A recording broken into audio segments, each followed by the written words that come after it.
Hey everybody, this is Rydo and we're back to another live stream of Yu-Gi-Oh! Master Duel and video game news. Today is Monday, December 18th, starting a little bit earlier today. There was this Duelist survey, but it doesn't seem like they're promising anything if you actually fill out the survey, so why would I bother? Particularly since in the now approaching 2 years that Yu-Gi-Oh! Master Duel has been available, they really have just crawled to add any new content at all or improve anything. It's not enough improvement, particularly since you have a 25-year-old game behind this new digital version of the game, and it just deserves more focus, more time, more energy. Let's see if this limited time offer wallpaper, I guess we already have. This one's perhaps a bit more out of the norm compared to most of the Yu-Gi-Oh! Wallpapers.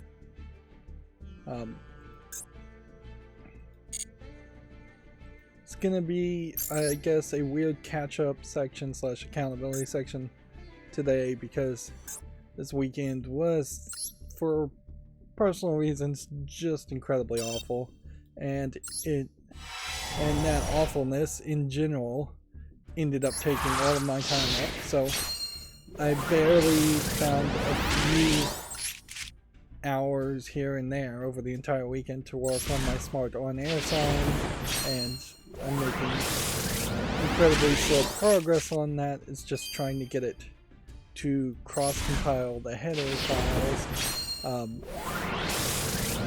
not give me errors. Like, the system, I think, is more complicated than it needs to be, and I think it's an attempt to make the simple system less complicated at a bigger scale, but it feels a lot like the C++ classic system at the ESP IDF, in that you have private requires and requires for components, and that is just confusing the issue in my mind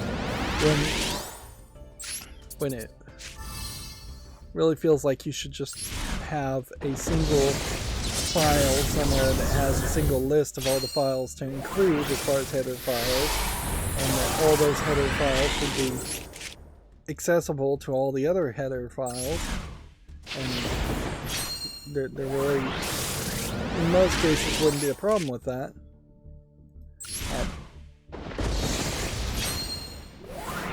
There's a lot of things in programming that, although there wouldn't really be as much agreement as to what these things are, there undoubtedly is a lot of things in programming that people designed as concepts to work more at larger scales, where multiple people are working on codes and you have hundreds of library files that you're using, things like that. But when you try to learn from that, that's a nightmare. I guess I can't play any further. I also didn't make any more progress here, which is fine. I really don't care that I missed out on a few hundred gems, 800 gems in 5 of these kinds of packs.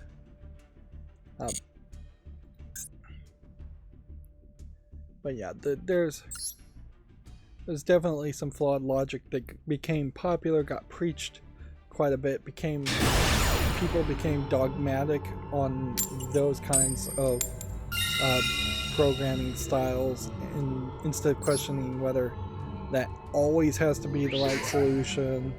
And this is probably a thing about programmers in general, is that there is more of that mentality that there is one right way and only one right way, when there's very likely not one perfect way to do every kind of programming out there. Even Rust, which I do have hope that Rust as a programming language would become just like the de facto programming language everybody learned and everybody liked. Even that the idea of becoming dogmatic and preaching that everything should be programmed in Rust the way Rust wants things programmed is probably not that helpful. At a certain level, the biggest division there, I think, is HTML versus, say, any other programming language, where HTML is a group of more creative, artistic people coming together and being serviced by a programming language, focused very much on making web pages and showing visuals there, or making an Excel sheet or making a Word document. Those are all very different types of formatting and encoding. Word documents, for the most part, you're not hand encoding things, but at the core of it, a Word document is marked up with a encoding language. You just don't see that part. So yeah, there's just a lot of different options there. They're all very, very different from programming a video game or programming a program.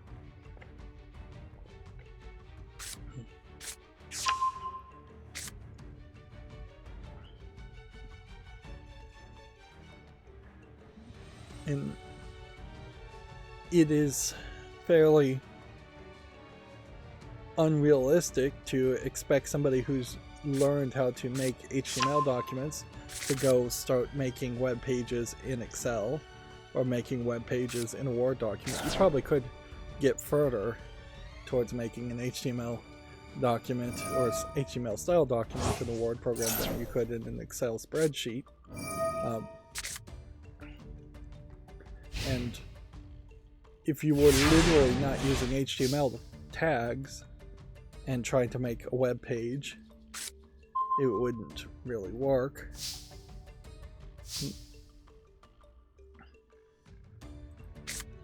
So yeah, I've now forgotten how I started this whole conversation. Lost my train of thought, which I imagine that might happen quite a bit today. I am off kilter, to say the least. Woke up early today, in particular, and probably just not that awake.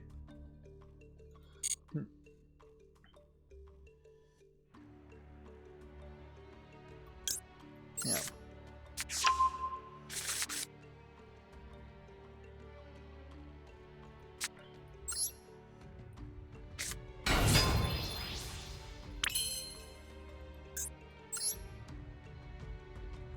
So, yeah, what are we going to talk about, I guess, is the question. Since I really have nothing to talk about, and as far as the smart on-air sign, I've just kind of continuously have to bang my head on it, and hopefully I'm not just struggling with compiling it a week from now, or 2 weeks, or a month, or even longer. I mean, there really could be no long limit there.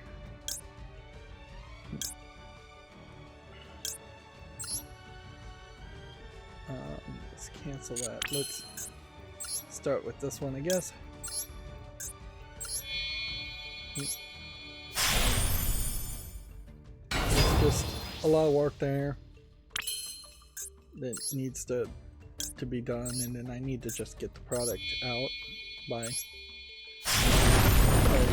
hopefully the first fiscal quarter, or second quarter, second calendar quarter of 2024. Oh, this ability doesn't work either. No abilities work here, do they?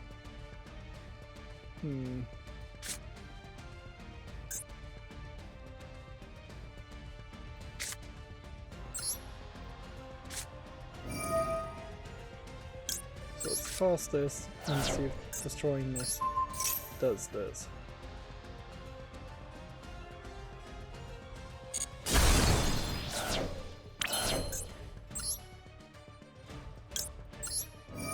There we go.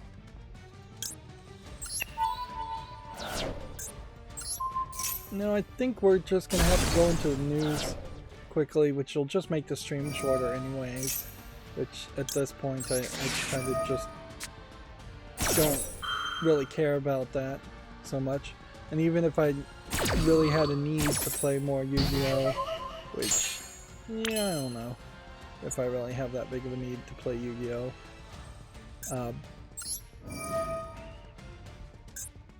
I could do that off screen.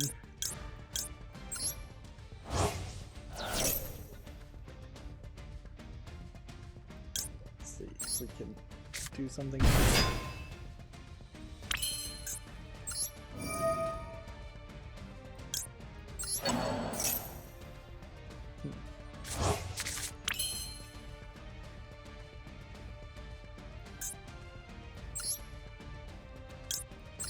Go ahead and do this.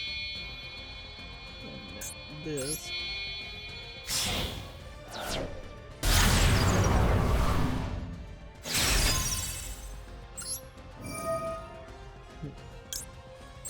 The real thing here with Yu-Gi-Oh! This month is, well, there might just be barely enough time, assuming they don't give us some weird Christmas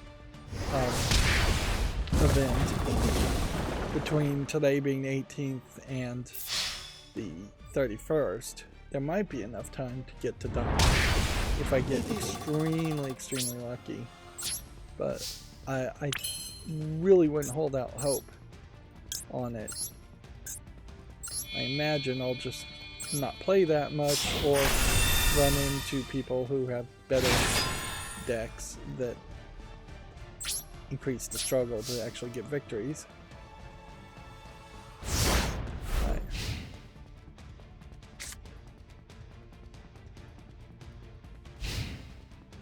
Well, this is an interesting link. I don't know what I clicked on to open this link. There's a major problem with this news article in Variety. I typically don't get news from Variety, first of all, but apparently Star Wars Jedi Survival and Mortal Kombat 1 among the 2024 Game Audio Network Guild Award nominees. And you can just see that there is a massive amount of white space here. I guess that does beg a question, certainly, as to I could probably squeeze a lot of news stories down instead of spending the energy to make them larger and just put them on the edge of a screen with Yu-Gi-Oh! Still on the left. But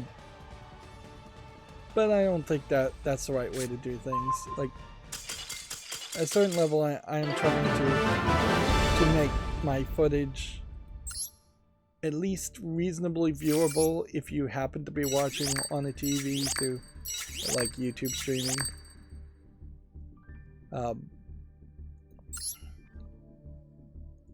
And so making everything as big as possible really works. It works really good for cell phones and smaller screens too.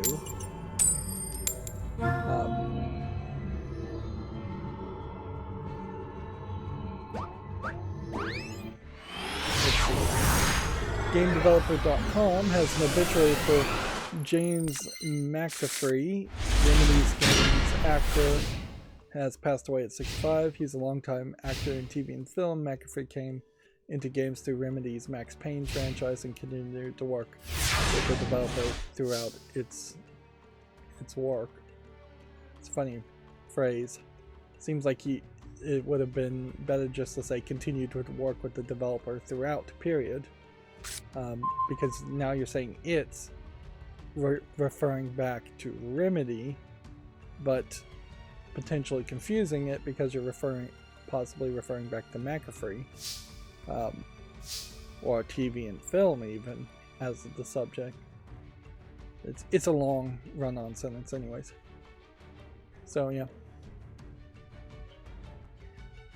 Technically, if we are going to do obituaries, I suppose we definitely should include as many people who've worked in the industry as possible, but it is probably, in my mind, not 100% accurate to say he was a video game voice actor exclusively.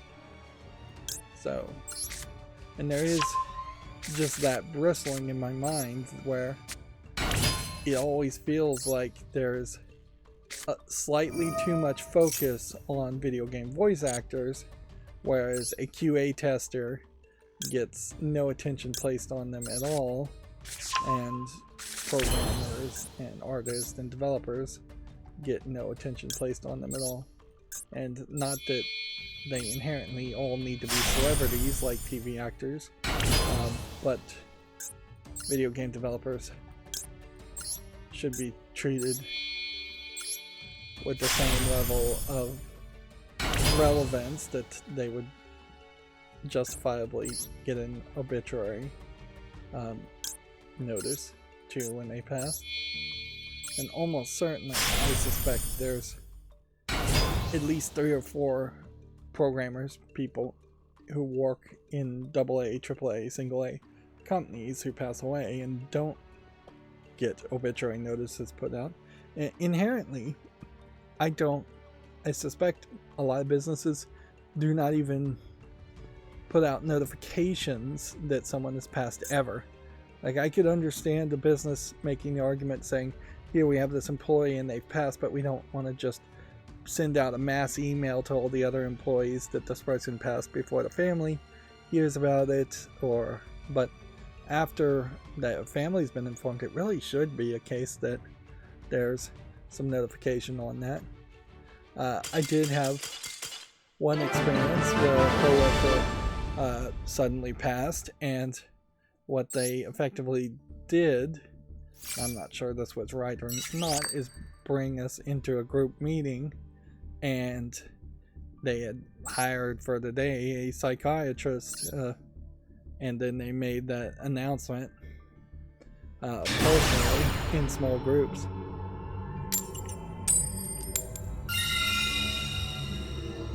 And in that occasion, in a group of 30 people, one employee totally freaked out. Everyone else looked sad, and I literally didn't care and probably wasn't emoting at all. So halfway through that, I started to try and pretend and show sadness on my face, just because this was a big enough job, and I literally maybe saw this person in the hallway once or twice, over the course of several years. So yeah.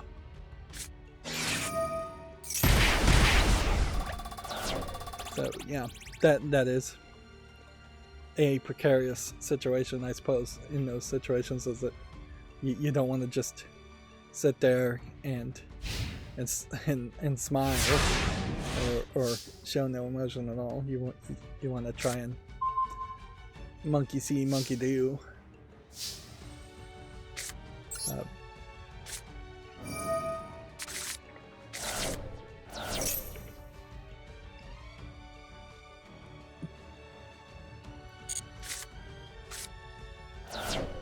But yeah, I also imagine most video game companies, though, are much smaller and much more tight-knit. They tend to have that open floor plan where you're looking over a cubicle and seeing other people. They tend to have a lot more meetings where people interact, so that there is more of a connection there.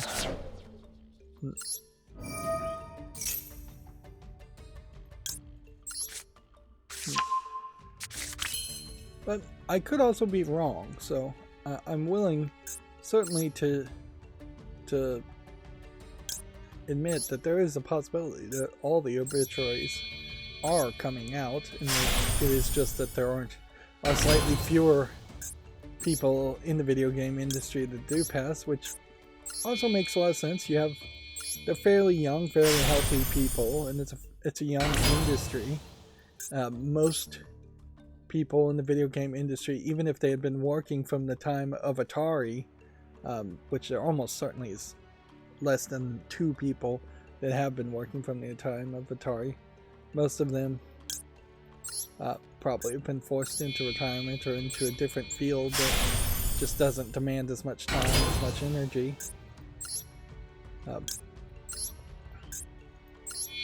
So it really is just a young industry.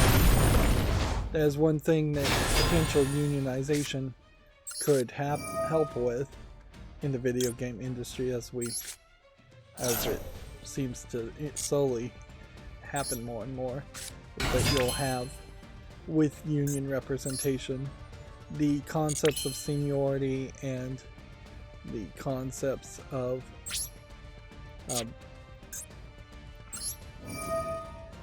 staying around at a job for an extremely long amount of time by modern standards, to get pensions, to stay forever.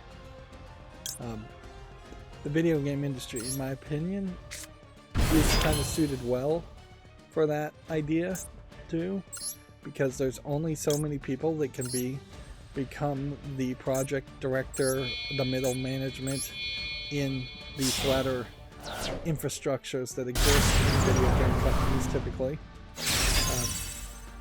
Microsoft being a fairly large exception to that, where the infrastructure in the corporate ladder in Microsoft is not particularly flat.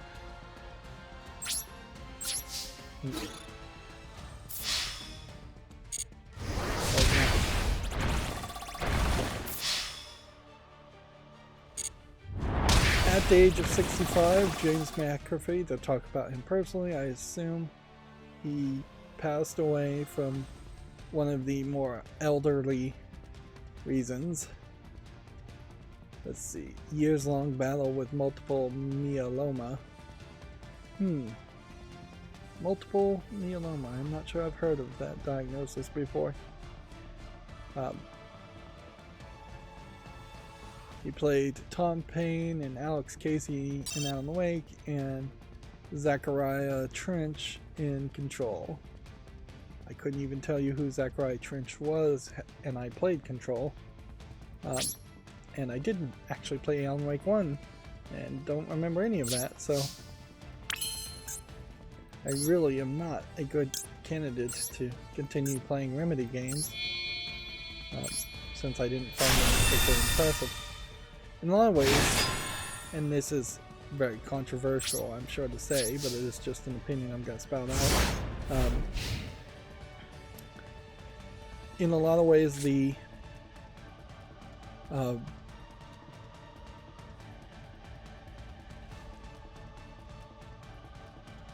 was I going to say?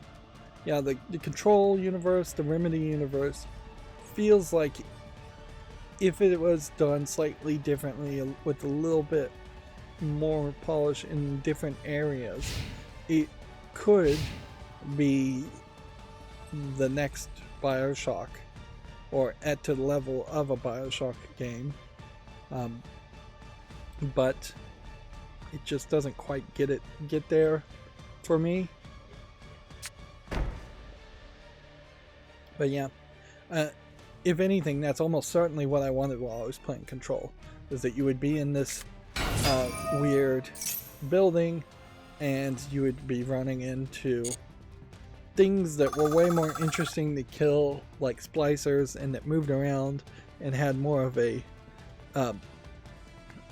more AI, better AI, more variety in what they looked like as far as enemies go, like BioShock 1 had. And then my hope would have been that the gun was more interesting and perhaps had slightly less RPG elements that you could do to the gun that really didn't feel like they paid off or made that big of a change. They probably hurt themselves by introducing one magical gun that can shift shapes and sizes in favor of, say, BioShock, where you could just have 4 guns that you upgrade and change. Fairly rarely in BioShock you upgrade and change the game's guns, but you do it. And then the magical abilities in Control just really don't feel like they are anywhere as good as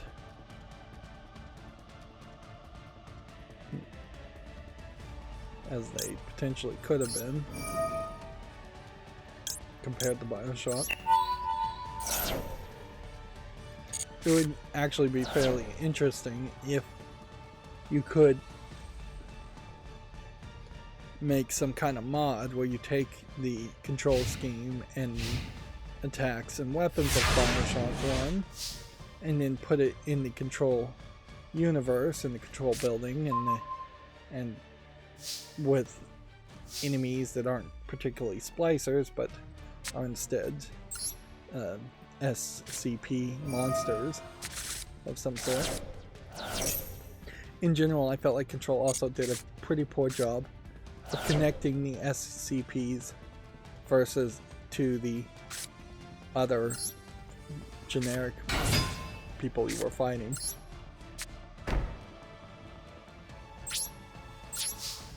But that all being said, yes, that is just my own personal experience and opinion with the game, and undoubtedly a lot of people did enjoy Control quite a bit.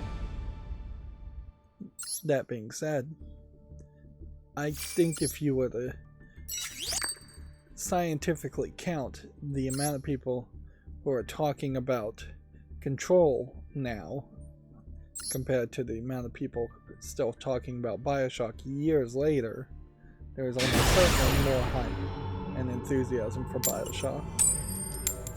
Still. Speaking of hype and enthusiasm, of which I'm not sure Prince of Persia: The Lost Crown really has, they are moving forward regardless, and in kind of shocking news to me, the game has gone gold and is coming out January 18th. So this game, when it was first announced, was much closer to its release date than I thought it would be. I thought we would see this game teased out and dragged out with announcements. I thought they were going to, after kind of a poor reception on that initial announcement, they were going to probably just continue to make teasers and announcements and try and build an audience slowly over the course of a year or two, and try and build as much of a buffer and time as they can, as they're not succeeding at making the remake of Prince of Persia. Undoubtedly, I don't think anybody is going to actually believe that Prince of Persia: The Lost Crown is the new direction for Prince of Persia, and that the remake of the Forgotten Sands game should just be abandoned or forgotten about.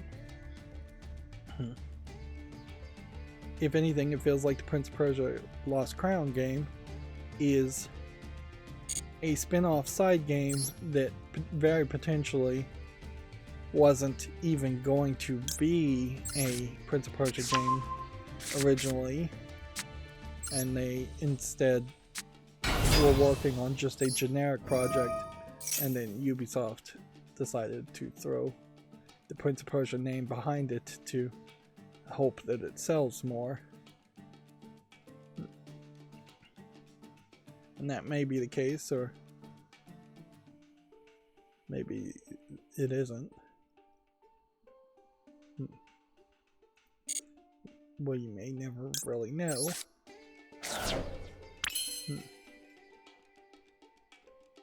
Says here, I'm noticing that you're going to play as a character named Sargon.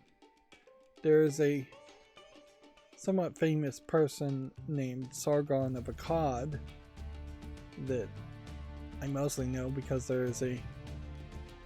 I think he's a debunker YouTuber that I think was somewhat popular in the past. He may not be really relevant or important still.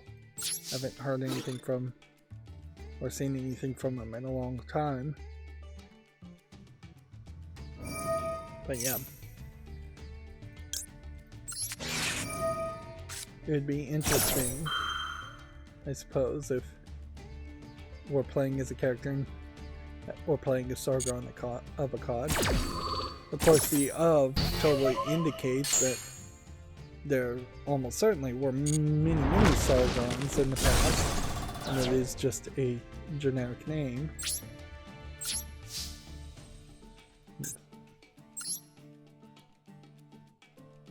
Oh, I screwed up there. Well, how can we pretend this was done intentionally?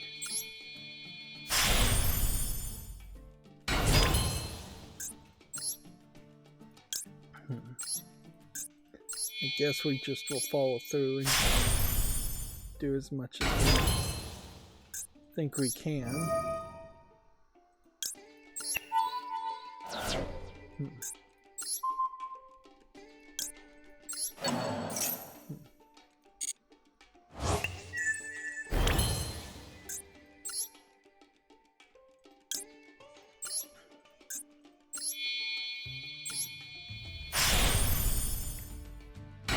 It would be a little unfair of Prince of Persia: The Last Crown to not say.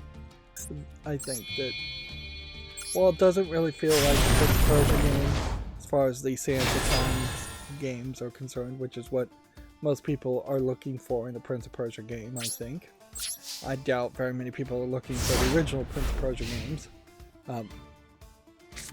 As a spin-off, side-scrolling action game, it looks good enough. Like, time will tell if it is good enough, but what they are showing looks reasonable. Of course, that is the case for pretty much any AAA trailer.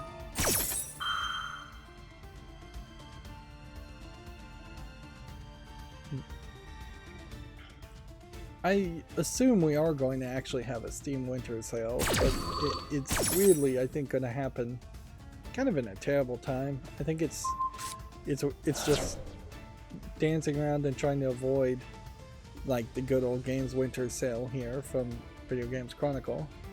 Good Old Games has updated its Winter Sale with another free game. Lost Ruins is the second of 5 titles being given away if you want to deal with Good Old Games and have your games on that platform.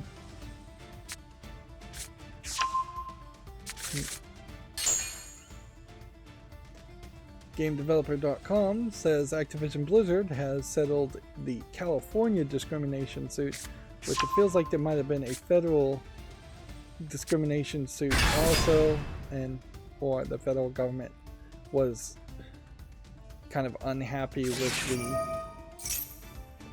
the way the lawsuit was going between the state of California and Activision Blizzard. But it seems like they've come to a settlement of $54 million. Impacted Activision Blizzard workers employed by the company between 2015 and 2020 will be eligible for compensation from a $45.75 million settlement fund to be established by the company. Which, okay, if that means somebody was actively discriminated against and they get $1 million, that may really not be that much or enough. It probably isn't enough money, depending on how many people actually were discriminated against. If that ruined their career and ruined their chances of moving up in the industry or succeeding, or at least hurt it, maybe not ruined it. Clearly Microsoft wants all of these allegations and problems to go away, and now that Microsoft owns Activision Blizzard, I'm sure this is one of the first actions that is actually being implemented under the orders of Microsoft's oversight now and ownership, which may very well show how slow the court systems are, because this may very well be the first time that the two parties in this lawsuit got back together since the Activision Blizzard merger happened, or just how slow it might take for things to actually happen inside the mega organization that is Microsoft at this point.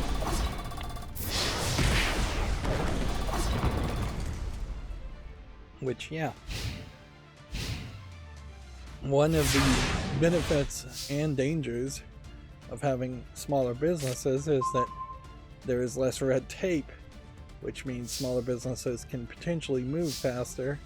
Of course, that also means they can move in the wrong direction faster as much as they can move in the right direction faster.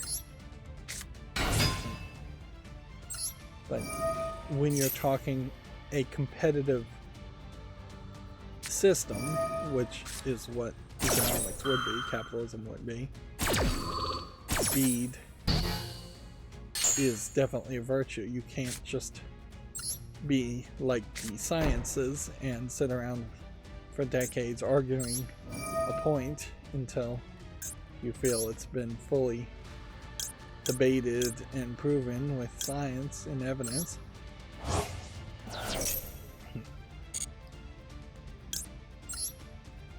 Timing is a major factor, so, and luck is a major factor often. Let's see what happens if I grab that. Not enough.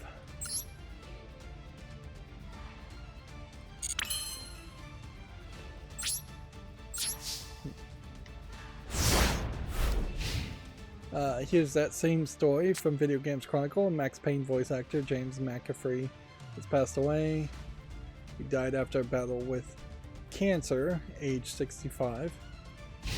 What's funny about that, I guess funny is the absolute wrong word to use, though, is at the age of 65, cancer certainly can happen, but in modern days it's not as prevalent.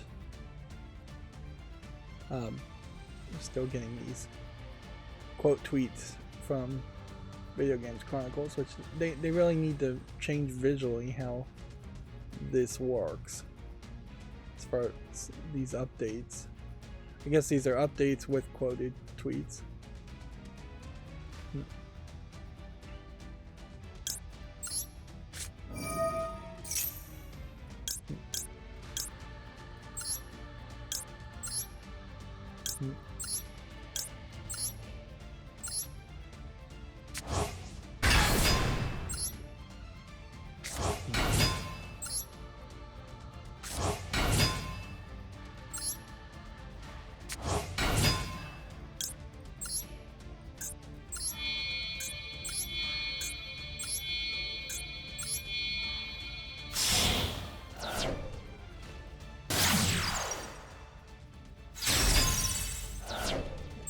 This. Let's see, we're about 40 minutes in and I'm already ready to wrap up here. I guess the real test here on Yu-Gi-Oh! Is just how short can I push the Yu-Gi-Oh! Gameplay before I'm losing viewers or before I'm not even finishing the daily quests. At a certain level, I could definitely see myself getting rid of Yu-Gi-Oh! Completely if I could get someone else. If there was like a co-op partner talking about news and doing the first hour, and it was something more where we swapped off. That was something about the Bombcast and the way they did things, is that somebody who is sleepy since there were so many people sitting around the table in the giant Bombcast in the old days, if somebody was sleepy or didn't really have anything to say, they could hand it over to one person and they would do a long 10-20 minute description of the game they're reviewing or covering, and then everybody else around the table can just kind of listen, ask a question every now and then, just kind of perk up.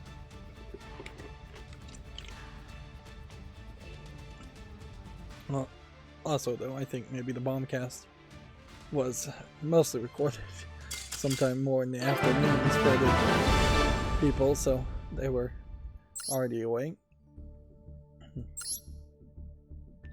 Yeah, I guess I'm a victim of my own success to some extent, in that there isn't really a lot of busy work or side work to do before a live stream.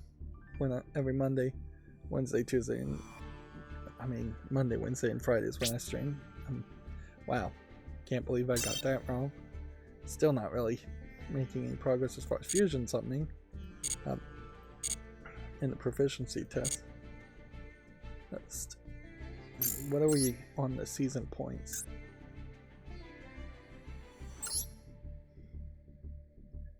I've obtained none. And yeah, I guess I will just stay that way. I wonder if that isn't the case, what I've added yet another tier. What, you have to be at like this master rank before you start getting season points or something. Probably explain it better. Let's see, details. These are points awarded to the top ranked players in the second stage of each Duels Cup and the World Championship qualifiers. So, Duels Cup, obviously I'm not going to get significant amounts of season points, probably maybe none at all.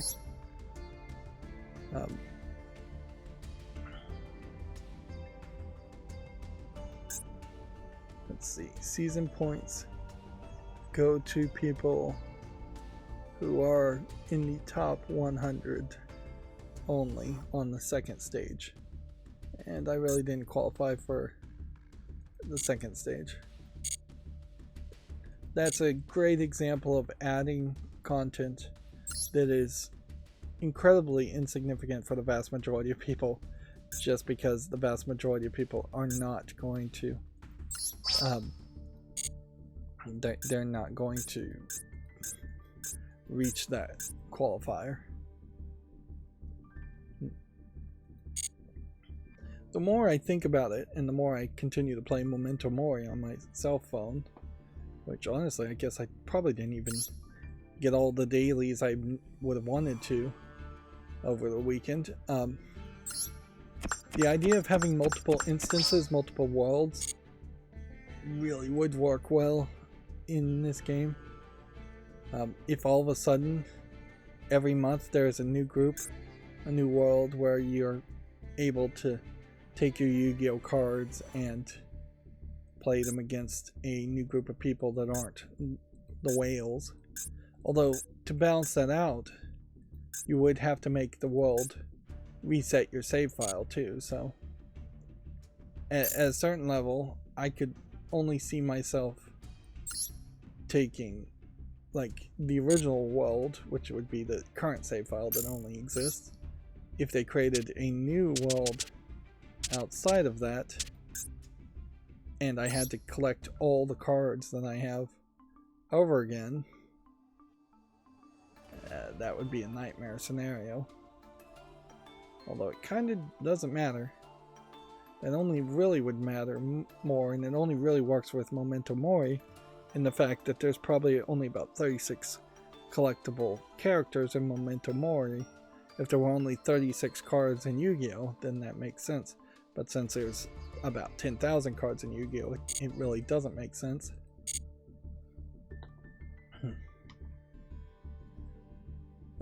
Moving on with just the news at this point, the Xbox Series X price has dropped to a record low in the UK.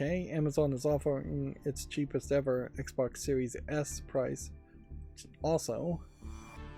So £342.42 for the Series X, or $479 is the usual retail price. And then the Series S, not X, is £187, usually £240, $249.99. But yeah, we're definitely seeing some heavy discounts on the Xbox Series X this year. I would assume it's mostly just trying to compete on a higher availability for the PlayStation 5, and the fact that when there was shortages for the PlayStation 5, a lot of people probably already bought an Xbox Series S or X, and so sales might be showing some lower numbers than Microsoft would like on a week-to-week basis. Now, if I was wrong about that, and really this is an indicator that they are going to stealth announce a new console, or even a Series X Pro console that's even better for next year, and they're clearing out inventory for that reason, I don't think I'd be particularly happy with that announcement, because I just don't really feel like there would be a major improvement in the technology to justify what the increase in price almost certainly would be for a new Xbox, unless they were trying to clear off the inventory to release perhaps cheaper Xboxes instead, which that would be very weird, certainly, to come out with a new console generation that was a little bit cheaper than the previous one. But eventually it might help if somebody did that, but that you still wouldn't really have much of a change in the technology there. And I don't really foresee a major change in the technology in the next 3 or 4 years, so even if they do come out with a new console in the next 3 or 4 years, it is definitely going to be a question as far as, does this have some kind of AI chip in it, so it does artificial intelligence something? I don't know what, whether it's generating images immediately from artificial intelligence, which I don't know what games could really implement or use that, or more realistically, if it has a extra circuitry for deep learning super sampling, so it can make better frame rate or fake images in fake frames to make the frame rate more smooth. That's where the technology is most likely to actually happen, because DLSS is a reasonable thing to be improved upon. But I don't really suspect a 8K more capable Xbox to come out in the next 4 to 5 years. I don't really expect a higher resolution. I don't really expect a major embracing of VR. I don't think that there is a major improvement if they add a Wi-Fi 7 chip in it, or a Wi-Fi 6E chip in it. There are some features I do think consoles should have, to have more of an integrated smart home capabilities. If an Xbox was a Matter device and you could send signals to turn off an Xbox via Matter, or monitor its power usage, that would be nice. Maybe turn off a LED on the front of the Xbox, or change the color, or have an Xbox control, say, LED strips in your room to make the room match the color of the video signal being sent out. That would be a cool effect, certainly. But in reality, you probably would accomplish more putting in Bluetooth speaker capabilities into an Xbox, so that it can connect to surround sound wireless Bluetooth speakers, which wouldn't be super high quality because it's Bluetooth, but it would be something that would be nice. I don't even know if you have Bluetooth headphones you can connect to an Xbox console. But that's kind of it.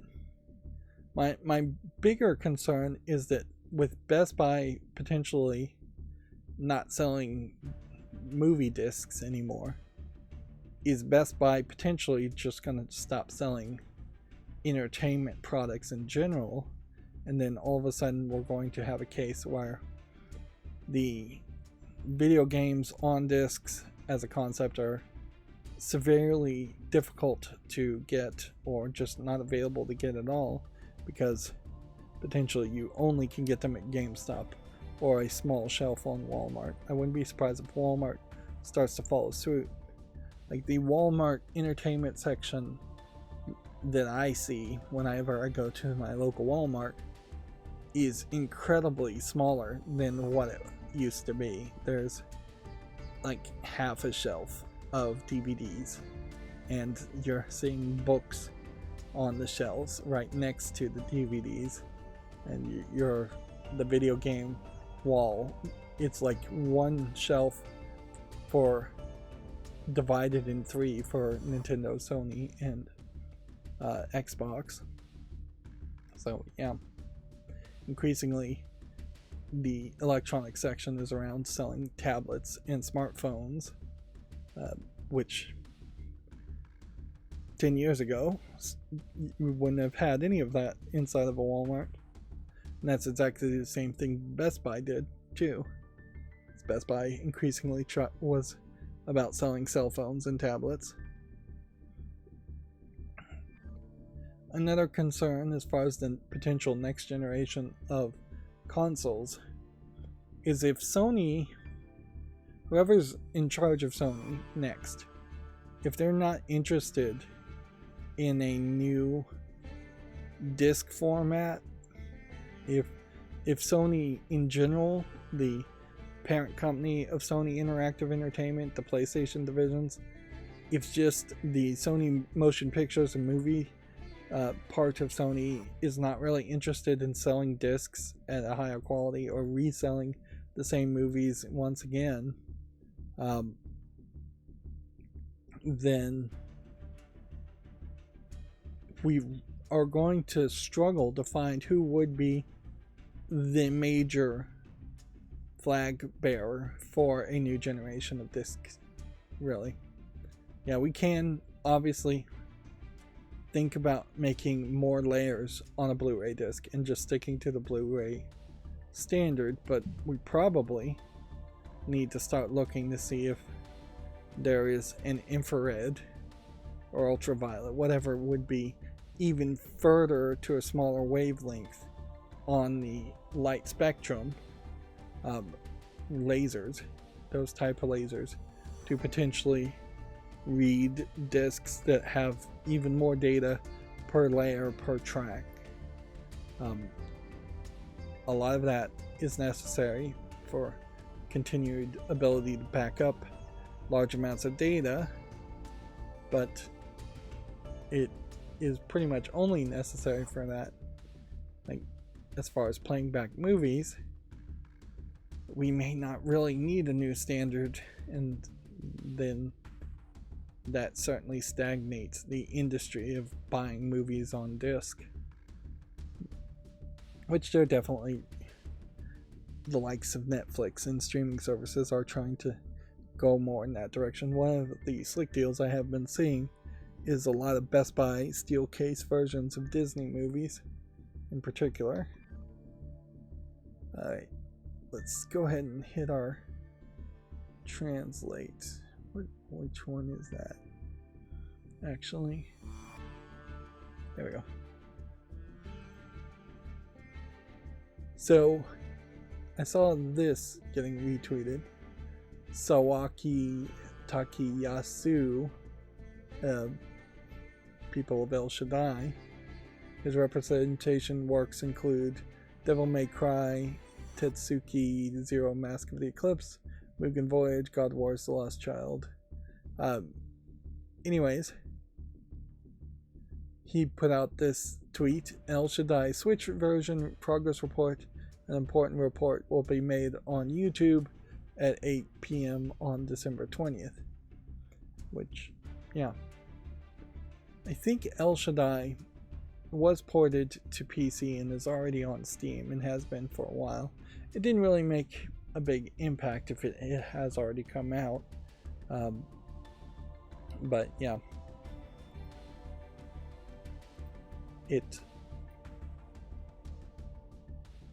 Was always an interesting visuals, interesting idea. I don't think this character is from El Shaddai here, though. Maybe I turned off the translating too quickly. Actually, I wrote something like this in the sequel to El Shaddai, and this Enoch and Lucifer also appear, and they fight a lot. And so there's an Amazon.Asia list here. So this very well may be the writer of the idea of El Shaddai. Just putting out this information. I wish the El Shaddai series had more of an ending to it. It kind of ended on a cliffhanger, and so there was a real issue there. The game was fairly weird and had some problems, I think, in the gameplay mechanics too, but I think it mostly suffered in that it was too weird of a story for the right people to put enough advertisement and publishing effort around it and really promote it. But then it also is definitely one of those games that is weird. I would definitely make a Monkey Paws Curse twist and wish that El Shaddai had become as popular as Deadly Premonition had become instead, because now, retrospectively looking at it, Deadly Premonition getting a sequel didn't really have that much of an impact. Had streamers played El Shaddai and had it become as big as Deadly Premonition, that would have been nice. Also, I would say there's perhaps a little bit more creativity in El Shaddai in that they're taking stories and putting a Japanese twist on them from the Book of Enoch, one of the apocryphal texts of the Bible, compared to Deadly Premonition, which was mostly stealing its ideas directly from Twin Peaks. Unfortunately, a lot of people are obsessed with Twin Peaks, so that actually worked very well for Deadly Premonition. The IGDA, which I don't see a lot of these listings, has a job listing here for a faculty assistant professor of computer science in Lakeland, Florida. So I hate to use the phrase those who can't teach, but particularly in the case of video game teaching, it probably really does need people who are qualified to teach the idea of programming. So typically, if you wanted a job that very possibly would be tenured if you stay there long enough, although being an assistant professor would not probably be the level of a tenured position. You'd have to work your way up from that. But here's what they would look for if you would want to have this as a backup thing. And you know what? Being a teacher in your chosen industry is probably the default backup idea. Most people who would want to be computer programmers and game makers would want to make games. If that didn't work out, if you needed something more stable, or if you found you just really had more of a passion or a skill at teaching, which most programmers probably wouldn't have, that is what you need. The minimum qualifications would be either a doctorate, which I would assume is what that says in computer science, or closely related field. Maybe that is a degree, but it just saying D period could easily be translated as you just got a D or better in a computer science or closely related field. The degree, I assume, since it's referred to as a degree here, must be acquired by the starting date of the position. So you could be working on a degree. The desired or preferred qualifications are teaching or relevant research, industry experience in curriculum delivery and development. So it probably wouldn't hurt if you were a part-time teacher in a high school at some point, or a full-time teacher in high school. Experience with the instructor of record, which sounds like they want you to know the instructor that's already there, which, yeah, that's kind of nepotistic. But if you were an assistant professor, Yeah, that seems exactly what they're asking for. Experience with the students' academics, mentoring, participation in the student or facility in the U.S. higher education institution. Higher education, I assume, would not really count as high school, but maybe. I don't know what the cutoff really would be there. And then demonstration the ability to conduct independent and interdisciplinary funded applied research, which, yeah, in many teaching fields, it's research and get published or you lose your job. And there's just this constant struggle to put out research papers. And in the field of computer science and programming, that's kind of crazy requirement. But because while there's technically a science, it's kind of ridiculous that you would write a paper and try to be published in a scientific journal or something similar to a scientific journal on the ideas of video game programming.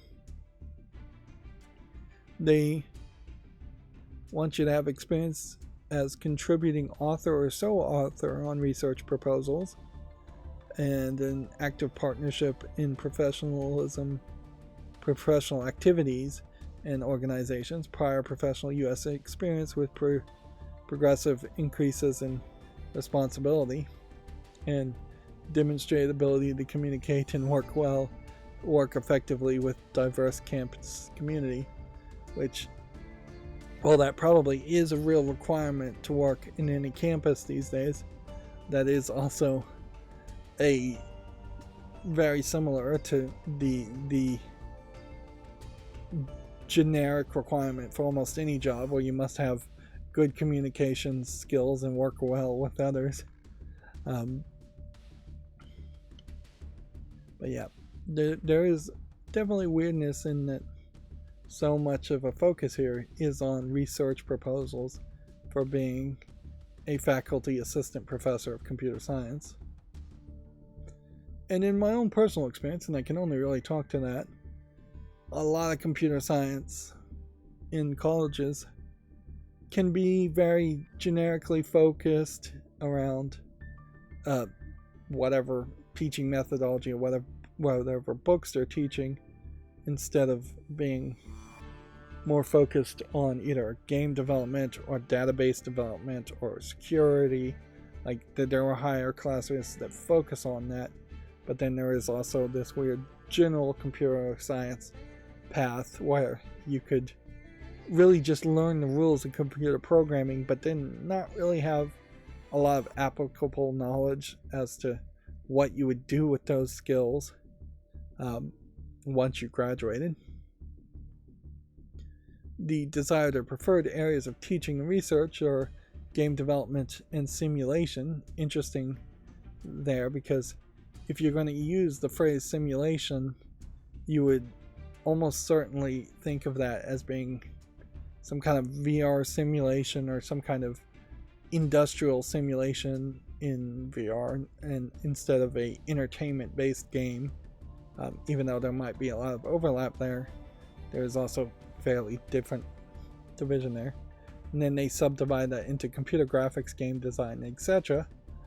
Information as far as assurance and cybersecurity, applied cryptograph, ethical hacking, etc., which those are completely different fields there. Although in fairness, if you're just the assistant professor, maybe you barely touch on any of those, or maybe you bounce between classes and teach just written lessons that the senior professor has already written. So yeah, artificial intelligence, totally different field. Natural language processing, machine learning, computer vision, etc. Those are all fairly separate even amongst that group. And that's the problem with AI as a concept too, is that natural language processing versus machine learning are really apples to oranges. And then software engineering, software verification and quality assurance, software design, and architecture, which some of that, certainly as far as software verification and quality assurance, goes into all the other fields. Like you really can't make a computer game that doesn't have quality assurance elements to it. You can't make a cryptograph cipher or ethical hacking program.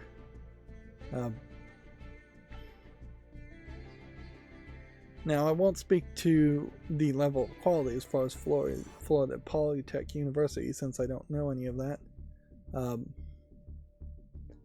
Seems like they've only been around since 2014 and 2015.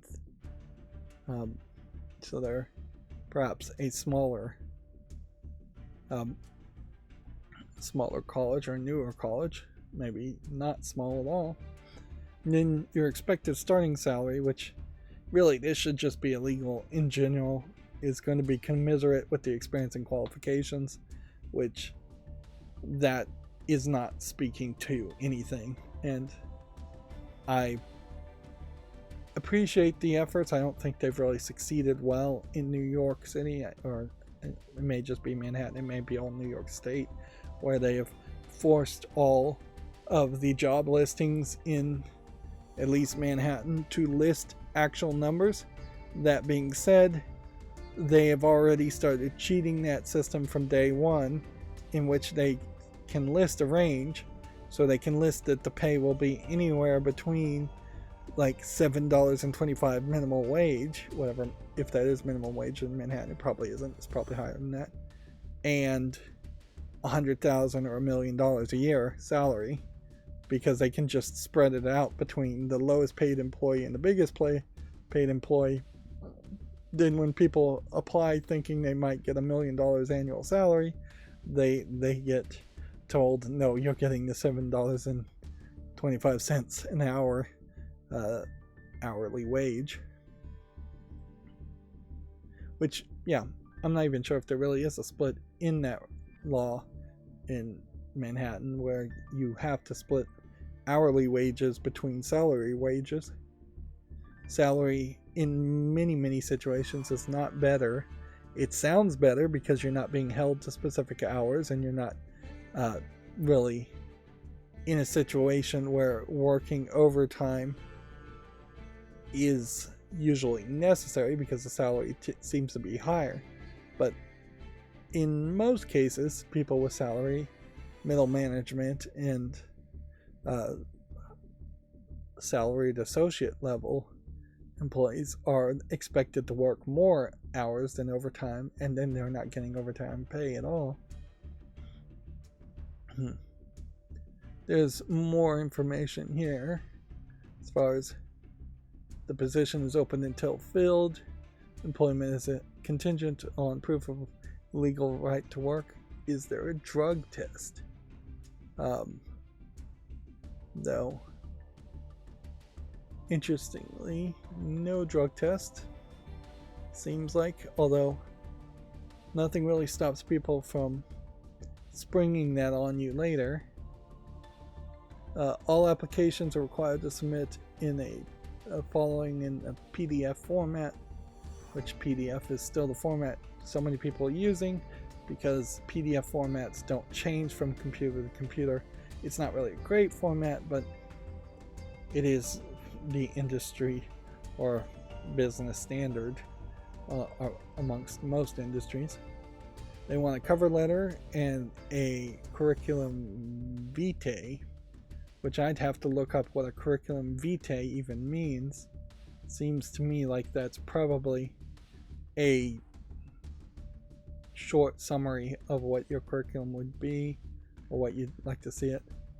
A statement of research interest, a statement of teaching philosophy, and at least 3 professional references, names and contact information, and an unofficial copy of the PhD or Masters of Science transcript that you would have.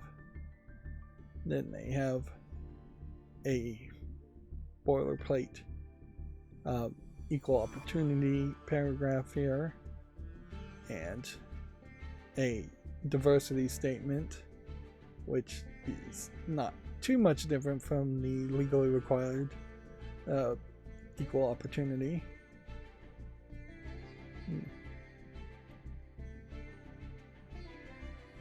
And make sure you attach all attachments on your resume CV field before continuing the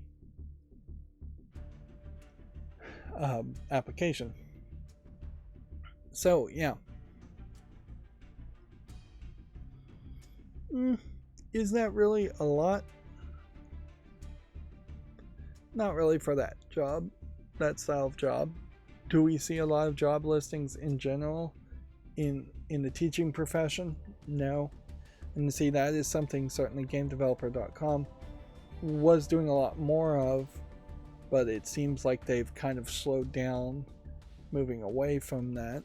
And IGDA, the International Game Developers Association, I don't believe is connected to Informa, the parent company of GameDeveloper.com. Maybe they are. Maybe they aren't. Let's see. Get this page to reload.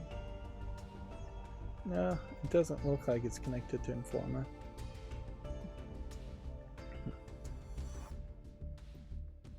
But noticeably, it has probably been at least 2 years since I've seen any job listing in the game industry and been able to cover it. And that is something I would like to generally evaluate and just see how many job listings there are. And there really is not a large connection between the number of jobs in like computer science as a teacher and jobs in the video game industry. We've been overwhelmed by layoff after layoff this Christmas season, and there is a real issue there.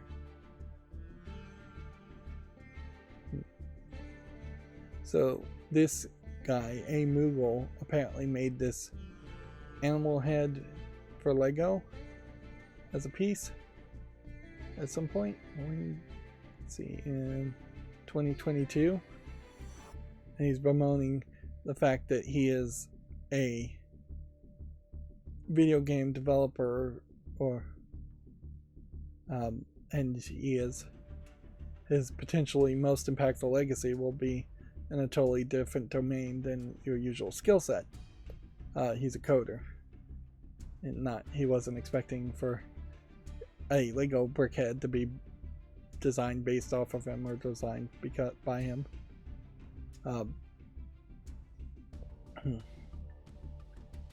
Which, yeah, that certainly can be the bane of any specialist, to not be valued in your industry, or in general, most people aren't valued in their industry until they have either retired or died anyways.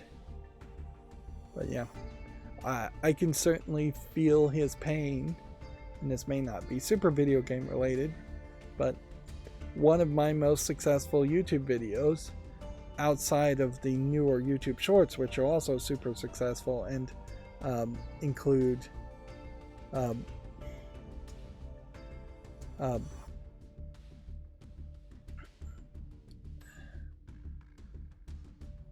the YouTube shorts are amazingly successful and include almost none of my creative input, or no creative input from me at all.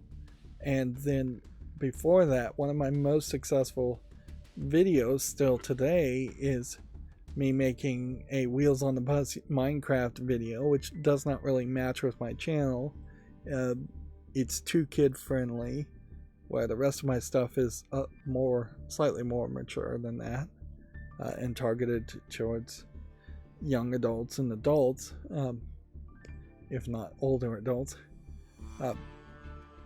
One of my most successful YouTube video in particular was a how-to video on how to set up Hearthstone deck tracker from years ago, which isn't even valid information anymore. It's old and almost certainly not helpful. So yeah, if I really just cared about being successful on YouTube, the previous successes I've had definitely point me to just make how-to videos and Wheels on the Bus Minecraft videos. Of course, that's just not my passion or my desire. And yeah, that's something you just have to kind of separate out. Like, it is a mistake to work on a project or do something you have passion in because you want notoriety, because you want people to appreciate it, because you want it to sell or successful. If you truly have a passion project, you have to do it for the passion and do it for yourself, who may very well be the only person who appreciates it. If you don't want to work a passion project and just want success or fame or notoriety, well, that's effectively just selling out. So sell out if you want to. I won't hold it against you personally, but know that that's what you're doing at that point, and make whatever is most successful.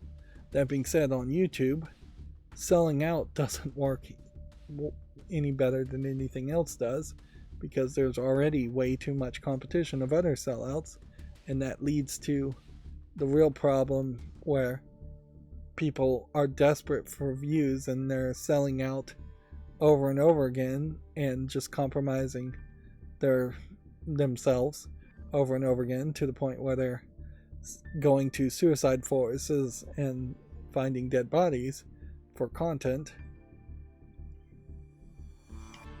Moving on, a smartphone game called Aiming and Team Caravan, well, I guess that's the name of the company, they have announced a 2.5D dimensional seduction angel stage for iOS and Android. I am confused as to what the actual title of this game is.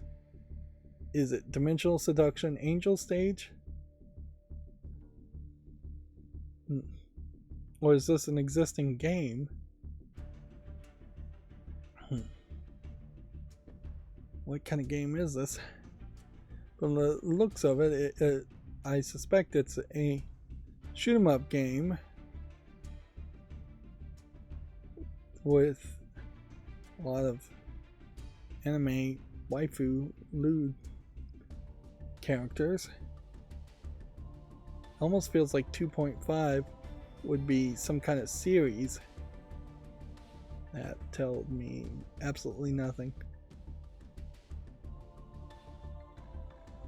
It's a hot-blooded coming-of-age story depicted in the anime 2.5 dimensional seduction. So it's based off an anime, which is currently in production, and conversational drama by familiar characters. So it's a visual novel. Interesting. A visual novel coming to smartphone only. That'll be interesting. The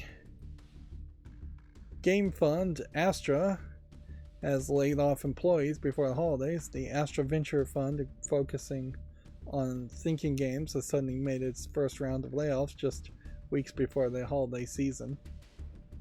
Which, were they involved in this cat game? I would assume so. Similar occurrences also happened to Free Radical and Hasbro. How early is the question, or how close to Christmas is too close? Astra funded titles or these games, which I've never heard of any of them.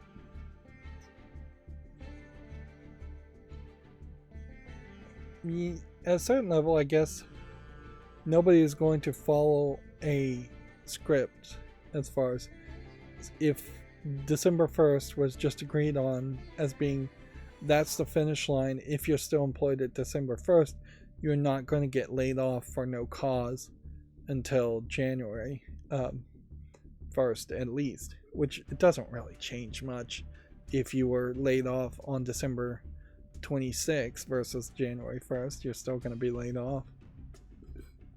It's just one more month's paycheck, which only helps so much.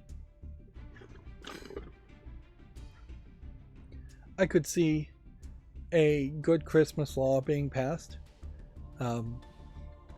It'd probably almost certainly be challenged in the Supreme Court and knocked down, but you could certainly pass a law that says you're going to severely punish or fine companies that lay off employees after December 1st, between December 1st and January 1st. But that doesn't really change much, because immediately if you made a law like that, then there would just be more layoffs in November, which wouldn't really be that terrible of an idea. If honestly, push it back to, say, December 25th, or December 15th. Not December 15th, but November 15th.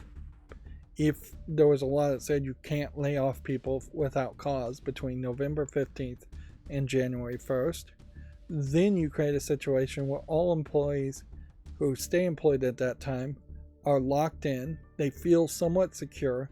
They can buy things on Black Friday. They can feed money into the capitalist system of the United States and the economy in general.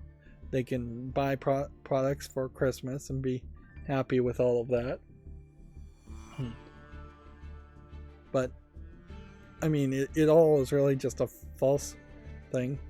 Inherently, if you were going to pass laws like that, you really just need to start expanding protection of workers a lot more and make it incredibly more difficult to lay off people in general, and have to make companies pay way more into unemployment insurance, make unemployment insurance a lot longer, which I think that is a subject which is really not talked about at all.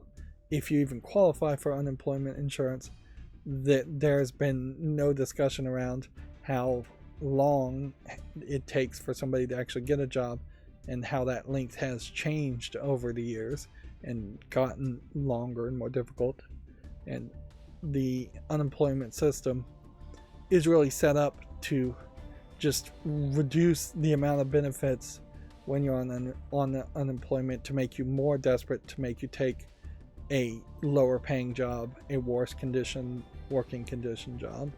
Whereas if everything was run by unions and every layoff was being fought by a union, the system would be very different there. But there really is no real answers, I suppose. I'll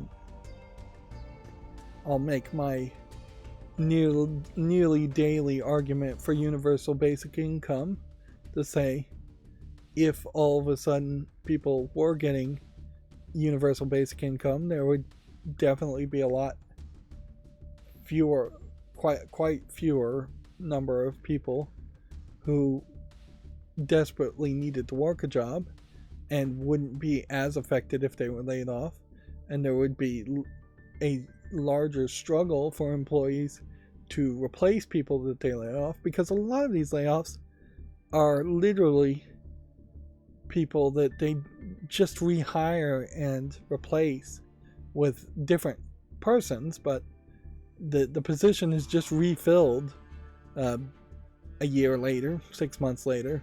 A lot of these layoffs are literally just trying to clear financial books for 1 year, and then they have to go through a round of hiring slowly to replace them. And if all of a sudden there was less supply of replacement workers, there would be greater hesitation to lay off people for finances. And in fairness to the corporations, which I almost never want to be fair to the corporations, perhaps there's something in the taxes that should be addressed so layoffs don't have to happen. Perhaps there's a way you could get larger tax write-offs if you just maintained employees that you didn't, say, really need to maintain, just had a surplus of employees. I definitely think there's room for laws to say that corporations that make $1 million should be forced to have at least 100 people on staff, 1,000 people on staff, some arbitrary numbers that really would just be picked out of the air by by senators and congressmen, but there almost certainly are corporations out there that have 10 employees that are making millions of dollars every year just because they own the rights to, say, music, and they're just getting licensing rights left and right, or they own a bunch of property that they contract out buildings to, or they have a logging company and they're contracting out loggers to log on it. Of course, you could also fix a lot of those problems with just having a maximum tax where people over $1 billion who make over $1 billion a year get every dollar after that $1 billion taxed away, or corporations that make $1 trillion every year get every dollar after that $1 trillion taxed away. Just a maximum cap on profit, gross revenue. Moving on. Kojima Productions is working on a Death Stranding movie with the indie powerhouse A24. This is actually an older story from the 14th. It really just goes to show that there hasn't been a ton of news, which is not surprising, really, considering we are so close to the Christmas season.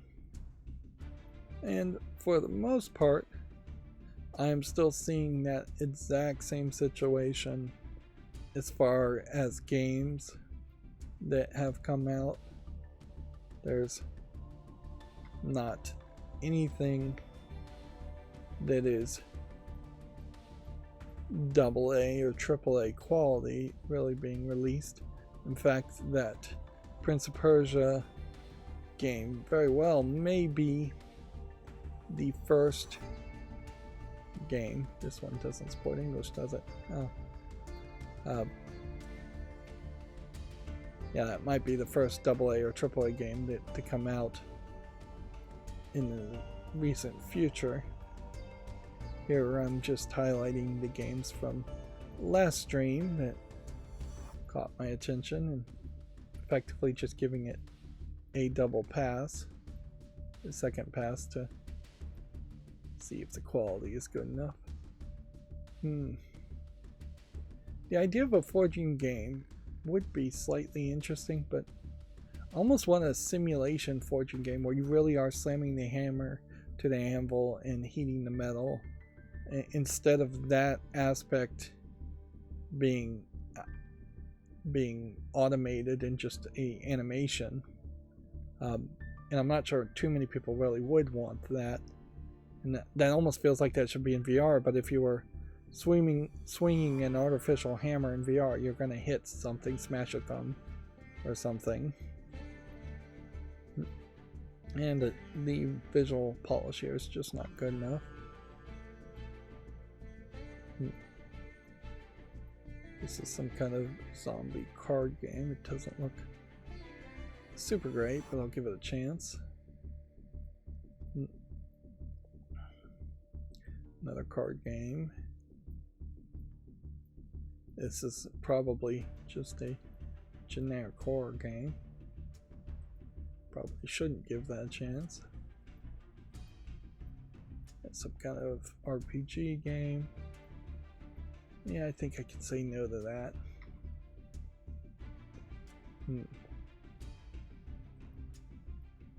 Suppose I might be a little bit more open to the idea of doing a fall list cleanup and just taking a day as a break. This I'm gonna say no to. It's just not quite polished enough. Although there's just no real reason to do that either. Taking one day as a break isn't a problem though, but I also don't want to just lose momentum and be what feels like 9/10 of the way done with my Smart on Air sign programming and setup, to then just kind of abandon the project and get distracted. Here we have one of these adult games tagged with nudity, but yet again, not in the adult section, the girls in this game are too sexy for children to watch. Oh, that's what it says. Yep. So we still kind of have that inconsistency. I'm not going to make a YouTube short on that, where there is a potential here of a lot of lewd games that really should be in the adult section, which I still have not really gotten back to looking at the adult section. And then you also have these visual novels that clearly these characters have cleavage that is rather large, but that may be it as far as visual novels. Suggestive things, crude language. Yeah, I think we'll probably not do games like that and make YouTube shorts on that either. It's going to severely depend on just like what the screenshots look like. So I could see making a YouTube short on this, but if it is, I'm just going to act in an abundance of caution in general, at least until the warning expires, if it ever does expire on my channel. Here we have a game called Home Defenders that feels very much like it's inspired by Home Alone, which is not visually polished as good as I'd like it to be. Unfortunately though, I'm gonna have to go to the bathroom, so I'm gonna pause the recording and I'll be back in a few minutes. Okay, I'm back. Sorry about that. I almost wonder if I should try and integrate a bathroom break into live streams. I don't see a real reason to do that though. It's not making useful and good footage. Just watching Yu-Gi-Oh live streams play. Watching the Duel live on Yu-Gi-Oh. This looks like this might be a... I don't know if it's a tiny tower or a point and click adventure. It's tagged as a colony sim.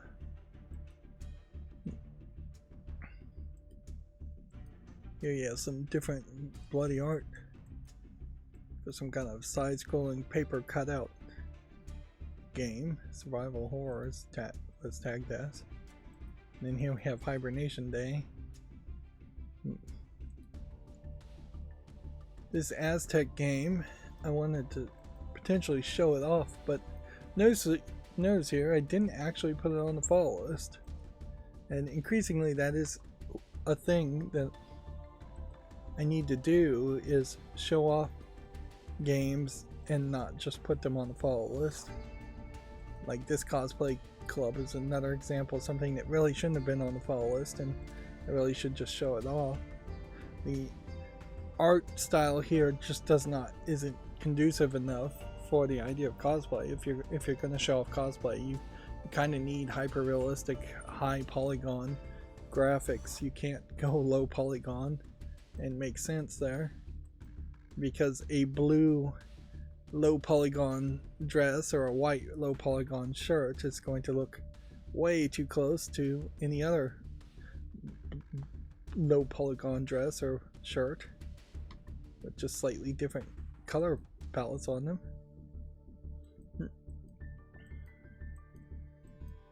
Yeah, and this one just looks like a horror game, so it's not on the follow list.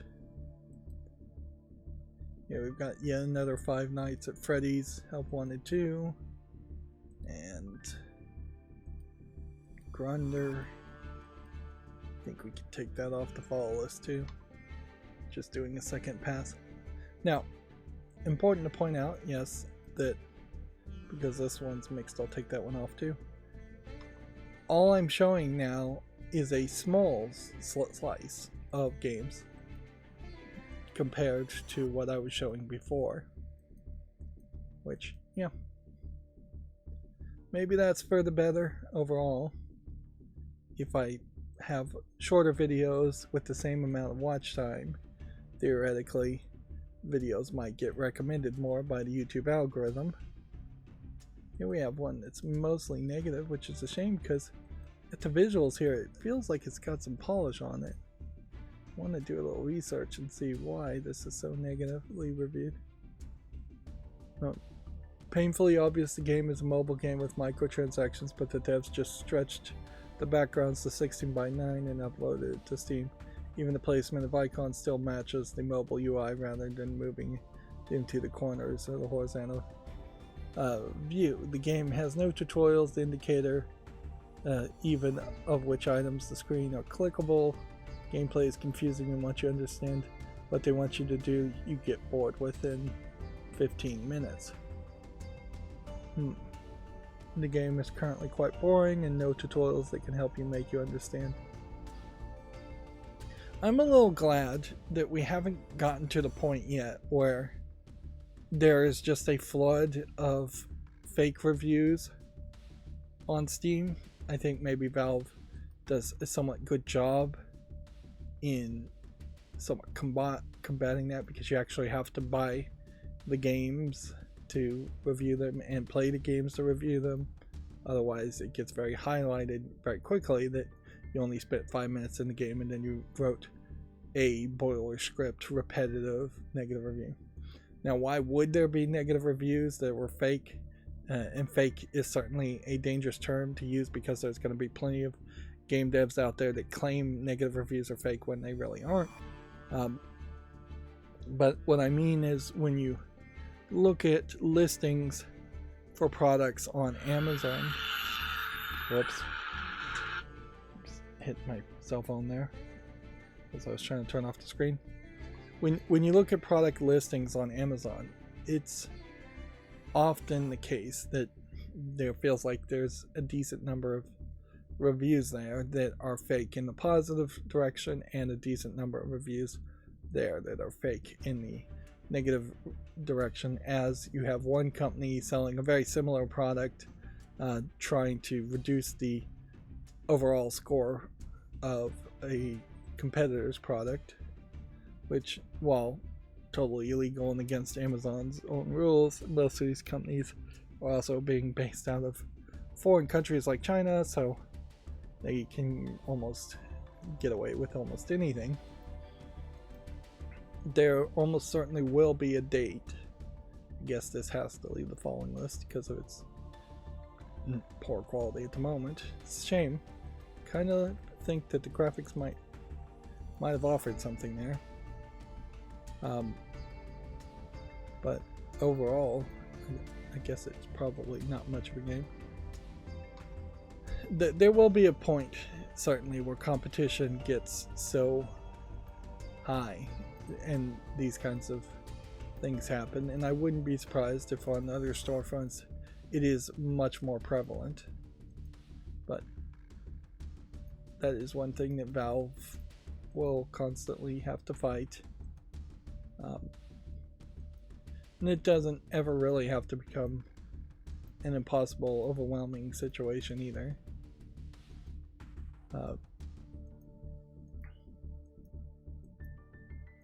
These played up games, I don't want a game like this on my fall list, and visually this one is just not polished enough to get a YouTube short, so I'm going to say no to that, even though that may very well have been a game to put out a press release.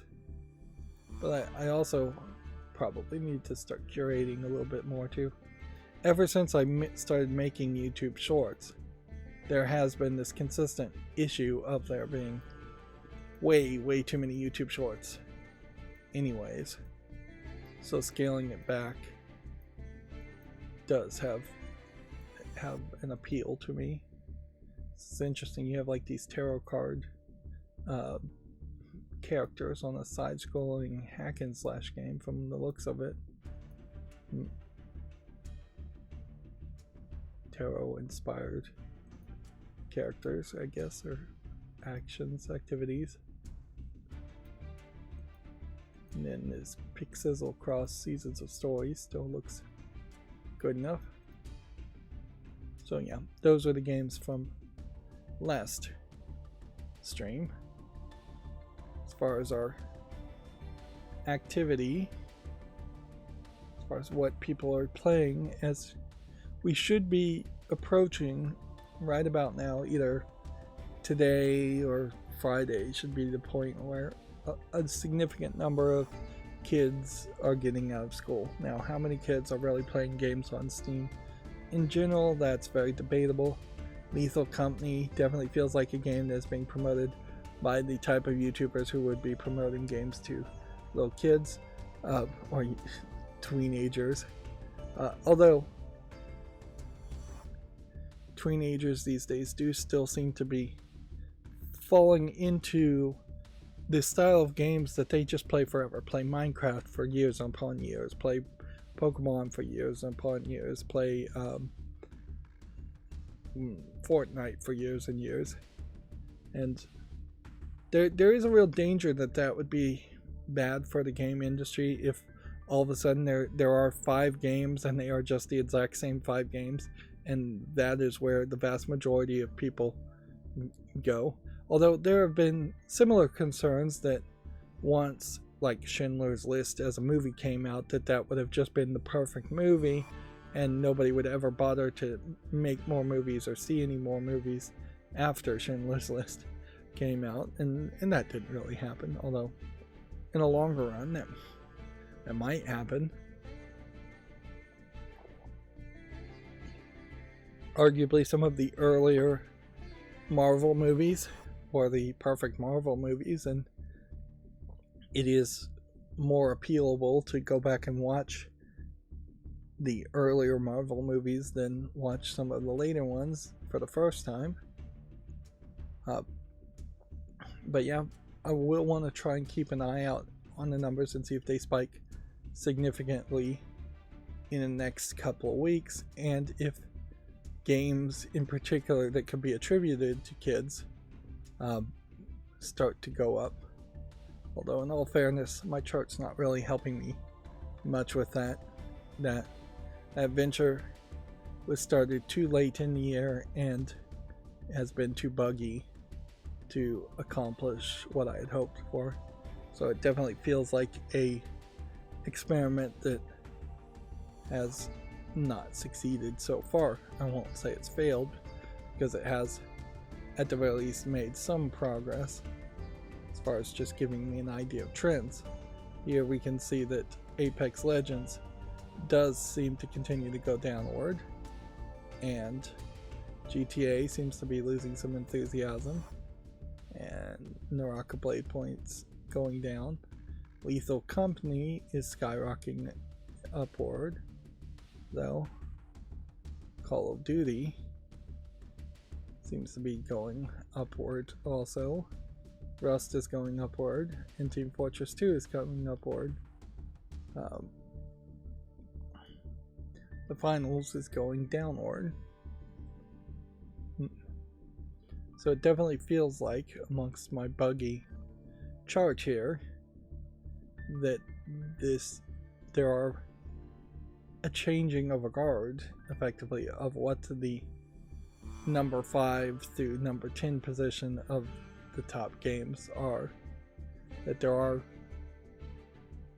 consistent games on Steam in particular, like Counter-Strike 2, they're always at the top, probably because of the number of bots.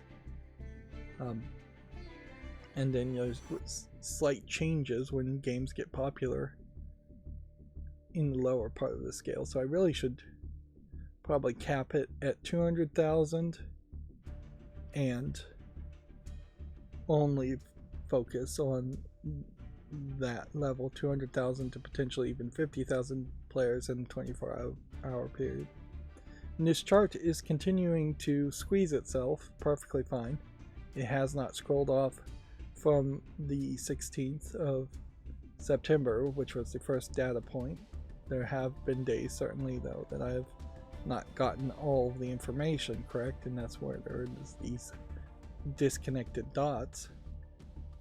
And, you know, a little bit of cleanup would fix some of that by just discarding certain days, which at a certain point, as we approach the new year, it kind of makes sense to potentially eliminate the data points that are repetitive and just like have 1 point per month, or try to average the points together. That would be less accurate though. That would be fuzzing the logic quite a bit if I was to do that. Ideally, what's going to happen here is this is just going to eventually squeeze itself so much that there will be a scroll bar that pops up and you can just drag the map back and forth, left and right. There is also an argument to resetting all the data for January 1st and really only pay attention to what happened in the year of 2024 on this chart. Of course, almost certainly this chart will still be broken by 2024 by January 1st. So yeah, here we have Steam, and yeah, there's no real sale going on still, and I haven't had time to figure out why it wants me to sign in for recommendations on this page, but then seems to not care, or seems to think I'm signed in everything else. It's almost like there's 2 different cookies. Let's go through the news here and then we should be done fairly quickly, which these streams have been that way. It's been 2 hours, but I also took a bathroom break in this case. So Video Games Chronicle says Baldur's Gate 3 isn't going to be on Xbox Game Pass, Larian says. Microsoft once estimated it could secure the title's release on Game Pass for $5 million. I was listening to one of the Xbox podcasts, and they seemed to kind of like the work they had done on Baldur's Gate 3 to make it work with a controller, which that is definitely one of those types of games that in the past, in previous generations and previous years, would have been a mouse and keyboard focused experience, and the attempt to convert what is effectively 103 keys on a keyboard down to what is probably about 20 buttons on a controller is a fairly difficult task. I think for the most part these days people tend to make their games with controllers in mind a lot more, and it is kind of silly to potentially make a game that only makes sense with a mouse and keyboard. That probably became the standard with Diablo 3. And for my personal use, as I have enough arthritis in my hands that I wouldn't be happy playing a mouse and keyboard game in most cases, I'm very glad that they keep controllers in mind. And yeah, while I think there still is a lot of room for evolution in controllers, I think for the most part they can handle any kind of game you might be able to create or think up. Of course, I may be proven wrong at some point. We already talked about McAfee passing away. Apparently this is slightly bigger news because my news feeder source also mentioned it. We already talked about the Xbox Series X price being dropped to a record low. And then apparently Video Games Chronicle is doing a community survey, which, alright, do that if you want. Apparently Peter Molyneux wants Goddess and Goddess Wars to be removed from Steam.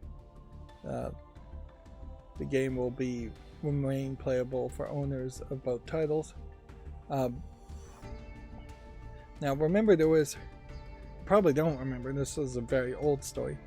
Peter Molyneux, if I came out with one game, that very well may have been Goddess, but it may have been a game before that.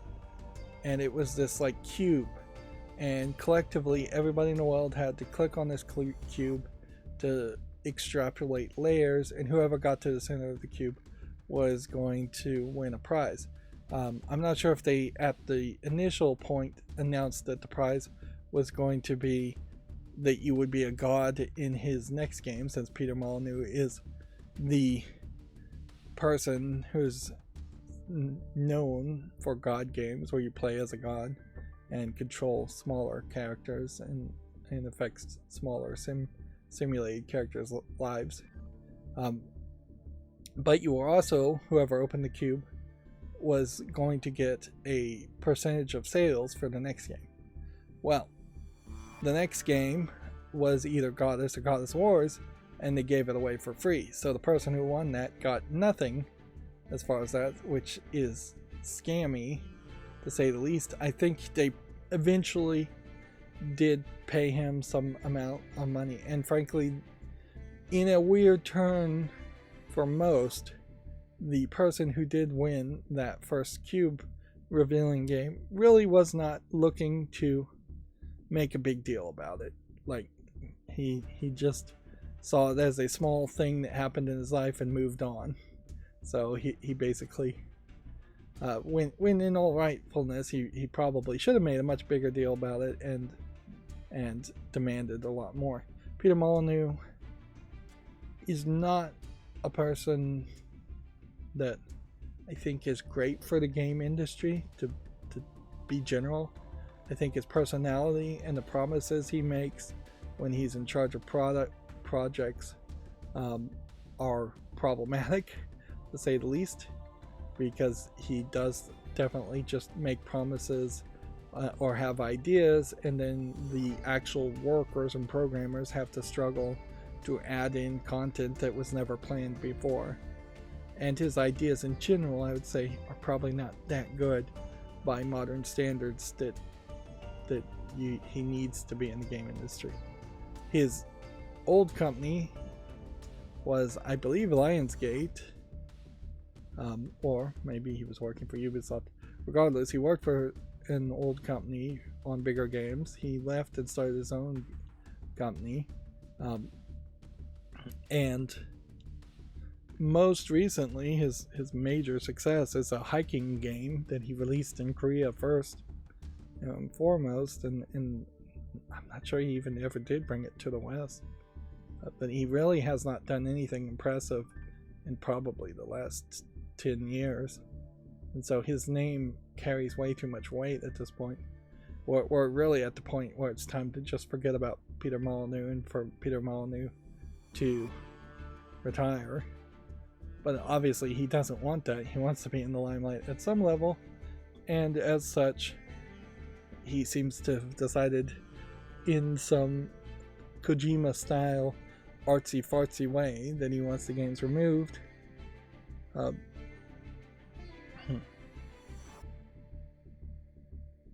This, I think, has they're blaming technical changes to Amazon Web Services to serve necessary game files. Basically, it seems like they don't want to pay the money to port to a newer version of Amazon Web Services or continue to pay for the servers.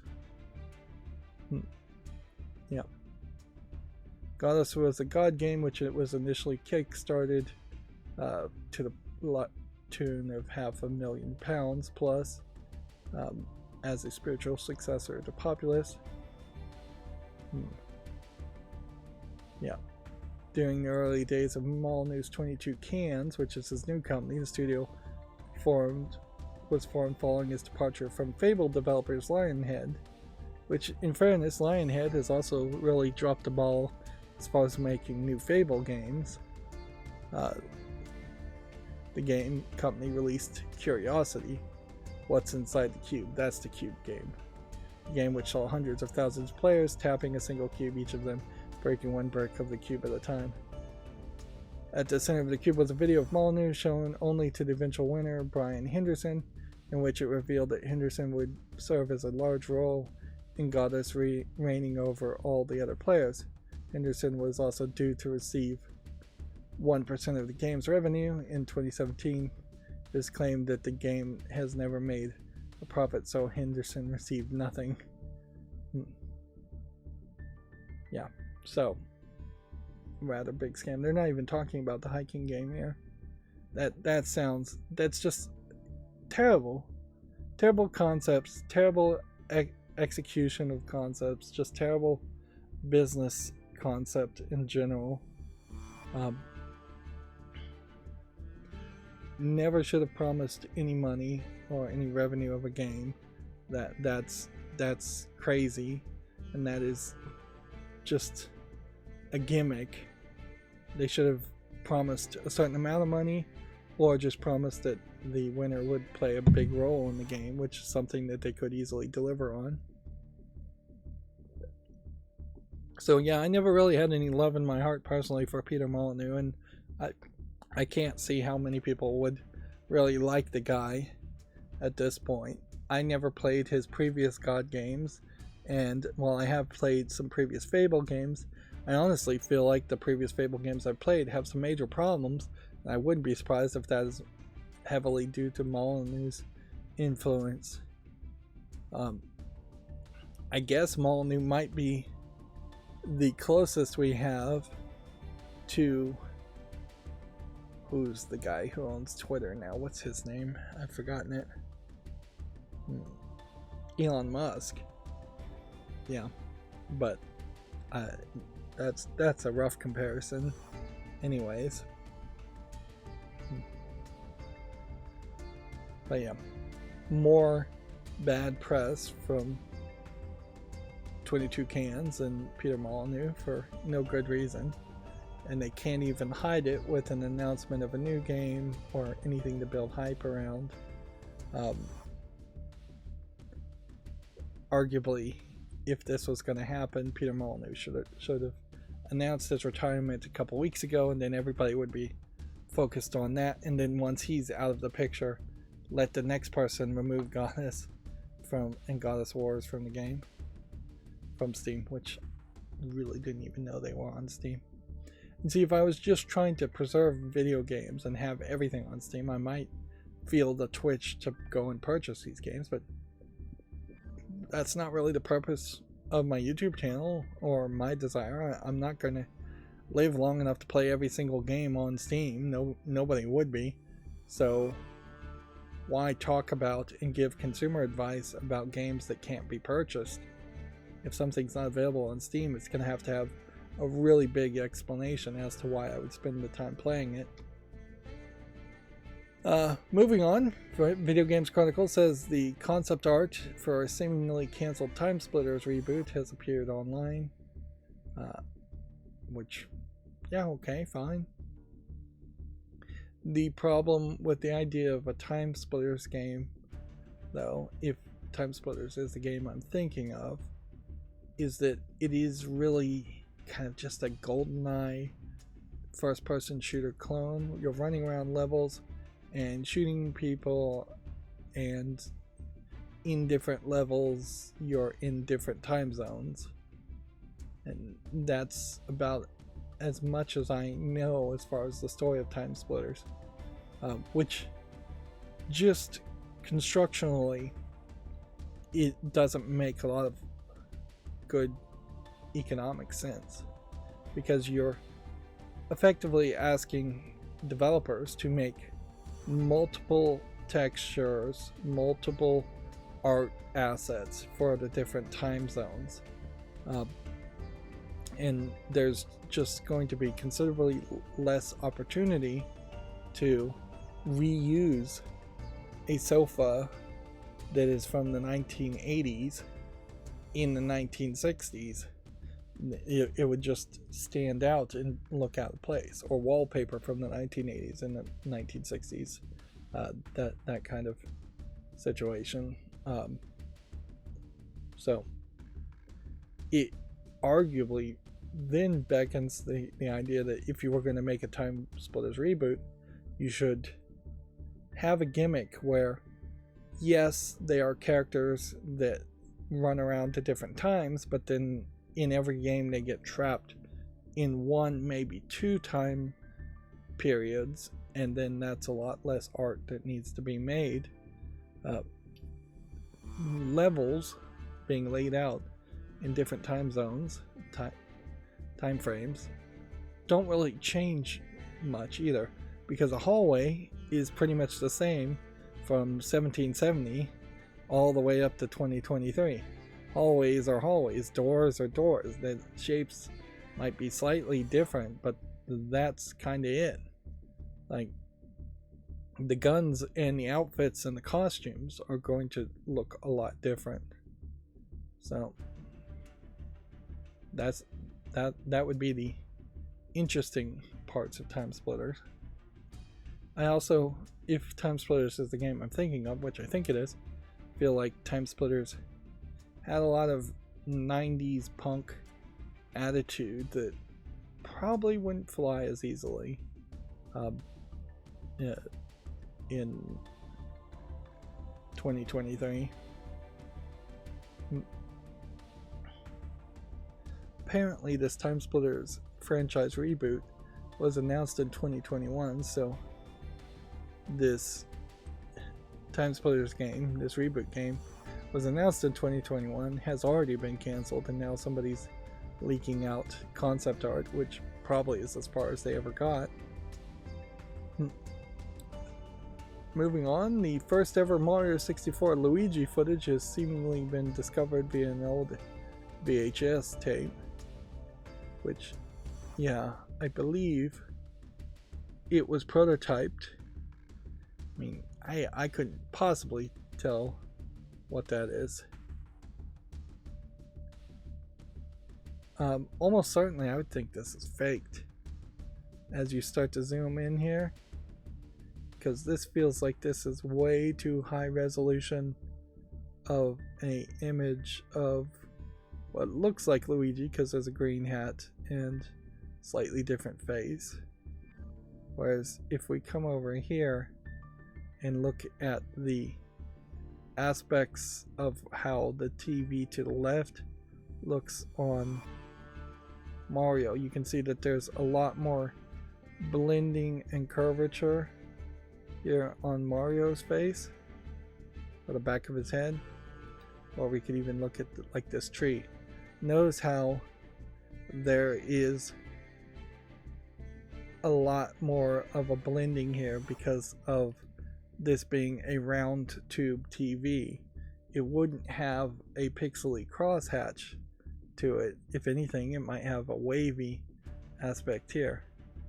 Now look at this TV, and here we see there's a lot of waviness and smudgingness happening here all around this point, and you get maybe a little bit of pixeliness here, but then when you get directly to this one, it is totally pixeled and crosshatched. Yeah, that doesn't make any sense at all. This I would almost certainly think is a fake, that up to this point here has been added, and it could not be a fake, but it definitely seems to me like this footage may have been doctored. I guess the bigger question would ask is, what does this say? I don't see anything here that looks like Luigi. We have Neff on the chat saying, is this Master Duel? I played some Master Duel at the beginning of the stream. I've moved on to video game news, and we're looking at, allegedly, in my opinion, the first ever Mario 64 Luigi footage. Now, the story is that Luigi was supposed to be in Mario 64, but they could not squeeze the 3D model of Luigi into the game without potentially losing a level or something like that, losing something else. And they did very tightly, very obviously, work to make it so there would be 150 stars in Mario 64. So it wouldn't make a lot of sense to add Luigi and then lose 1 star. Although you probably could just you probably could lose a star or two and then hand some stars to the player to make up for that and save some space. But yeah, it didn't happen. I wouldn't be surprised if Luigi didn't happen, because by the time Mario 64 came out, there would have been a hope for co-op, although that would have been very, very ambitious. I wouldn't be surprised if Luigi didn't end up in Mario 64, because they really didn't feel like it added anything to the game, that you might beat the game with 150 stars and then you could just play the game a second time as Luigi, but then Luigi potentially doesn't jump any higher or play any differently. I wouldn't be surprised even if at that point there was some hope that Luigi would be de-emphasized, and it would be much more of a Mario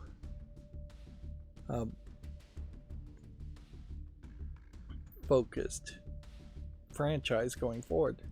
The game is called Super Mario 64 or Mario 64. The game is not called Super Mario Brothers 64, so I wouldn't be surprised if they were trying to de-emphasize the brothers. Notably, also Mario Odyssey, Mario Sunshine. After Mario 64, Super Mario Brothers really isn't a title that's ever been used again, except for when they are making levels that play and look a lot like Super Mario Brothers from NES era. Even Super Mario World plays slightly differently.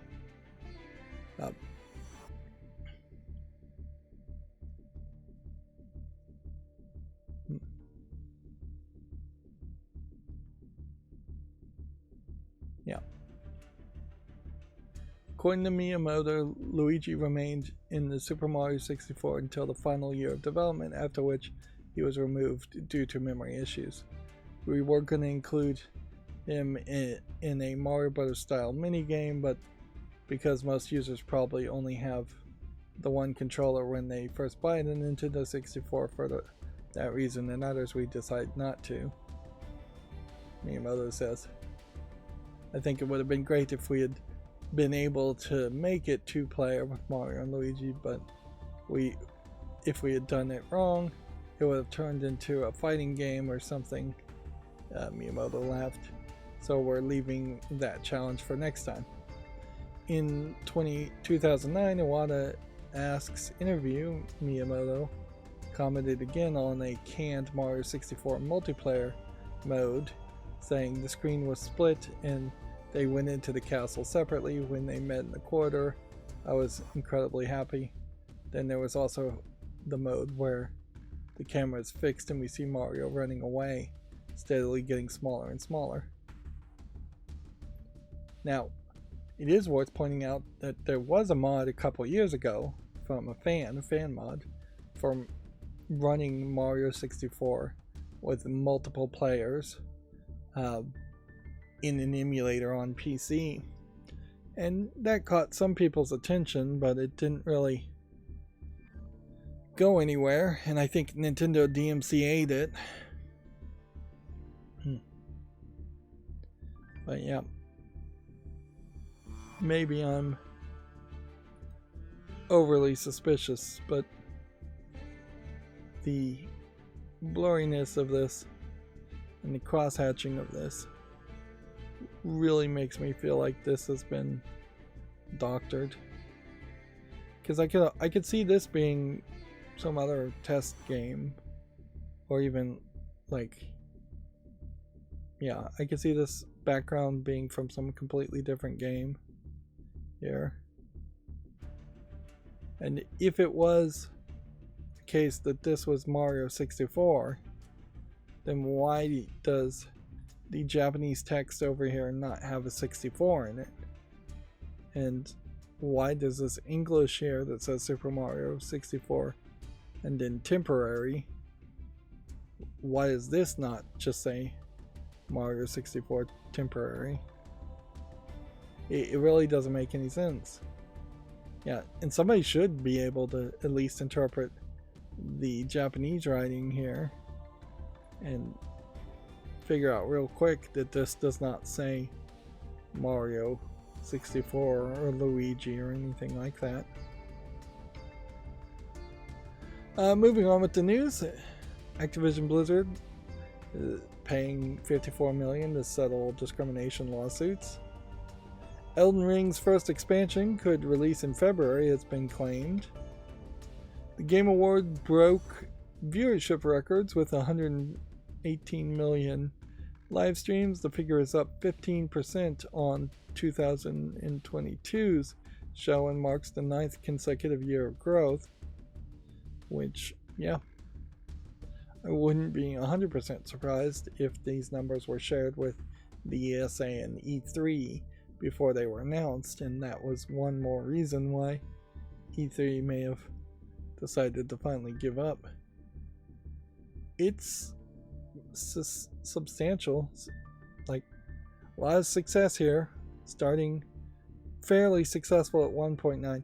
As a YouTube content creator, if my first year I had gotten 1.9 million views, and then next year gotten 2.3, and then next year gotten 3.8, and then by the fourth year gotten 11.5, I would be an incredibly successful YouTuber. Anybody would be. And then to just see that number over double the next year, and then nearly double again the next year, then nearly double again the next year. You start to see some stagnation from 2020 and 2021, but those may also have been pandemic years. And then you've got another 25 million in 2022 and another 15 million on top of that in 2023. So looking at it from the opposite direction, what would it take to convince people to not watch the Game Awards? Because that's, in my mind, the bigger question. Because it really feels like now it's de facto that if you're interested in video games and you want to watch the awards, you would watch the awards. So what would convince somebody who's likely to watch it to stop watching it?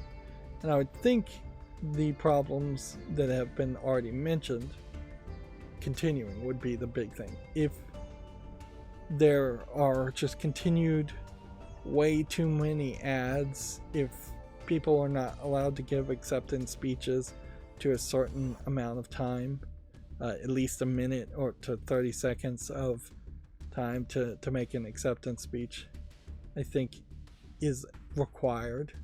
If there's just like way too many trailers, if there's way too many gimmicks, if there's way too much of Kojima promoting his product and then nobody else getting anywhere as much time. Arguably way too many musical sections. I think that will turn off a certain percentage of audience, myself included. I really don't care to sit through a 4 or 5 minute orchestra presentation, but I suppose you could time that for a bathroom break in the middle of the event to have one musical presentation. I personally feel like there needs to be 2, if not 3 main presenters on the stage of the main show instead of it all just being Jeff Keighley. I feel like overall that's pretty much all that needs to be fixed. Controversy must be avoided at all costs, certainly.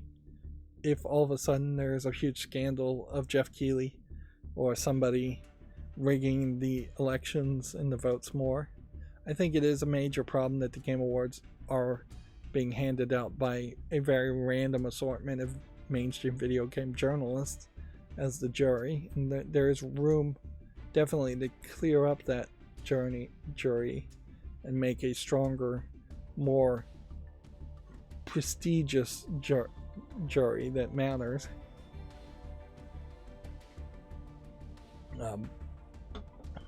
Right now there's a lot of mainstream video game journalists from like Brazil and such that it just really doesn't make sense from a global perspective that their vote should be considered at all. But yeah, that's pretty much it. As long as you're showing game trailers and giving away awards, that's good enough for the Game Awards. I'd like it to be better. I'd like it to give awards, say, in February instead of in December. That way there's just a little bit more breathing room, and it gives the jury more time to review things. I'd like it to be a People's Choice Awards, and there definitely is room for somebody to potentially announce a People's Choice Video Game Awards event and try to steal some thunder that way. It would need a lot of promotion, and it would need a lot of money, and it probably would need a decent name behind it, but it does seem very doable that could happen. And I wouldn't be surprised if there is a People's Choice Awards already. Moving on, an image showing The Last of Us Online's main menu seemingly leaked. This is probably an older story. And then, yeah, I'm pretty sure that this is a very old story at this point. Nope. Maybe? Yeah. It's too late now to play Modern Warfare 3 or EA Sports Football Club 24. That free weekend is over. That brings us to the Gematsu articles. Let's see. Armored Core 6 Fires of the Rubicon has ranked matchmaking update launching December 19th. I wanted to point out, now that I'm thinking about it, that some of the sales charts are putting Nikke Goddess of Victory, a mobile game from Shift Up, a Korean game, very high in their sales ranks, in like the top 5, which I find very surprising. But more surprising, I've also seen a claim that 40% of the players who are playing Nikke Goddess of Victory are in fact female, which I find that fairly surprising too, considering Nikke Goddess of Victory is a bunch of anime waifu girls, although particularly when you start getting into the Asian countries, it's not really seen as that strange to play a mobile game and have good-looking anime girls as the characters, whether you're a female player or a male player. At a certain level, it's always been my stance, well before I was really even aware of Japanese games, that I'd much rather look at a pretty female character in a game, or even if I'm controlling that character, than playing as a uglier, more masculine character. There are pretty masculine characters, obviously, but not very often. Which, yeah. I feel like Nikke Goddess of Victory has had a lot more success than I thought it would have had, and I certainly didn't like it originally, but I've also heard it improved quite a bit from its original version, and I haven't bothered to go back and look at it, and I really don't have a reason to go back and look at it. Anyways, I figured I'd mention that. Moving on, One Piece Pirates Warriors 4 DLC characters Shanks and Kobe have been announced, and then One Piece Film Red Packs launches January 11th, 2024.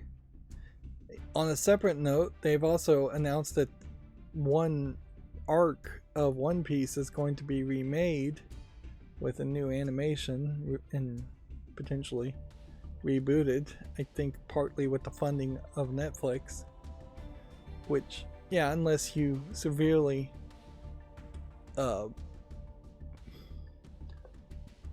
word is abridged, and I'm thinking of it. Unless you severely abridge the experience, rebooting One Piece is just setting a new generation down a very long journey that still doesn't really have an ending to it, and potentially will never have an ending to it.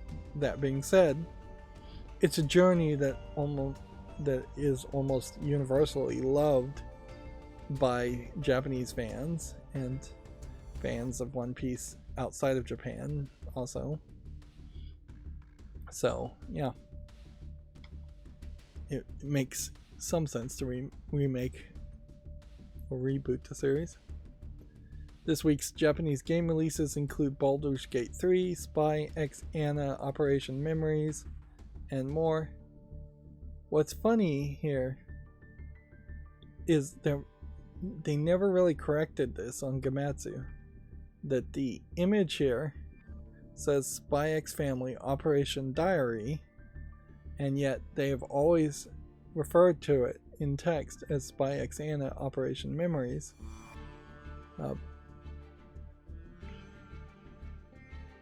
Which, yeah, that's a weird one. We're seeing a decent number of games coming out in Japan because at some level the Japanese don't really take off Christmas or treat it that special, other than maybe getting some KFC turkey or having a romantic evening. But for the most part, I think most Japanese people are working around the Christmas holiday and they aren't decorating their houses or doing anything like that. I don't think any of these games really catch my attention otherwise. Fairly small list here of digital only games, however. The more informative information would be the sales numbers for last week or this week. Moving on, Komatsu says Amy Dama has been delayed to early 2024. I assume this is a visual novel. Let's see if we've got it on the fall list already. Yes, we do. No, this is the game where you are shifting your soul into different characters and then hacking and slashing somewhat. It's a weirder experience.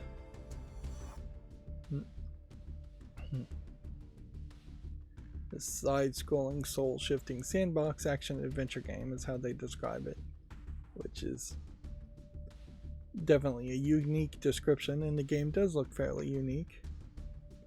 Toho Mystia's Izakaya for Switch launches May 2nd.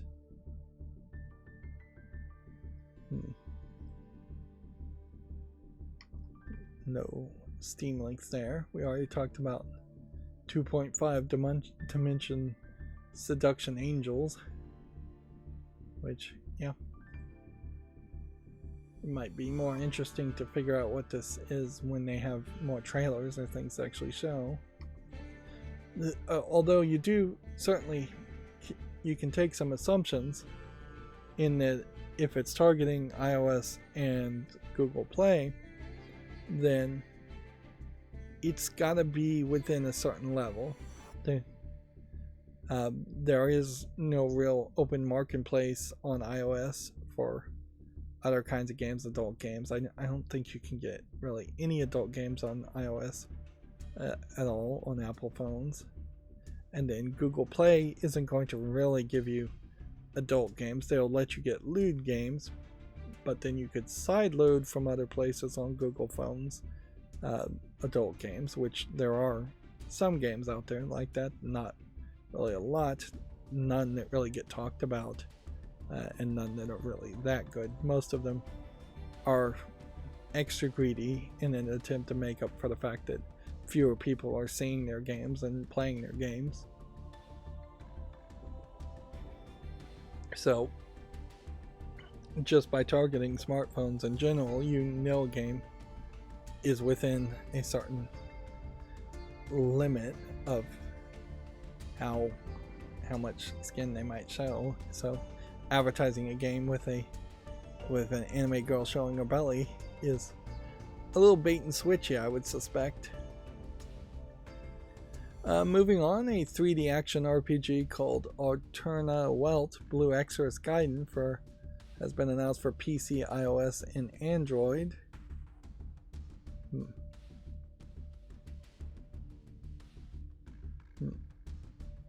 Apparently, they don't have a Steam link yet either. if they are going to be on Steam. Jujutsu Kaisen Cursed Clash adds Yuta Okotsu and Suguru Gito, 2 more characters in this seemingly very popular fighting series. At least the game is making it seem like it's very popular. Although I really haven't heard too many people outside of this game itself promoting itself talk about this Jujutsu Kaisen series. But I wouldn't be surprised also if it was just slowly gaining momentum in fandom. Bushido Road Games and Aiding have announced a Hunter x Hunter fighting game, which Hunter x Hunter is a name I recognize, so that might be a fairly big deal, relatively speaking. A retro style action RPG called Crystal Story Dawn of Dusk for PC launches January 12th, 2024. So we're continuing down the path of, if a game is going to release anytime soon, it is going to release somewhere around the mid-January time point. Apparently Steam Prison fan disc Steam Prison Beyond the Steam has been announced. Now, what does a fan disc mean? It almost seems like a fan-made sequel was made, and the owners of the game have decided to add it to the canon and release it. Apparently Steam Prison was a young maiden otome visual novel, and Beyond the Steam places you 2 years after the grand ending of the original Steam Prison. Platforms and release dates are not announced.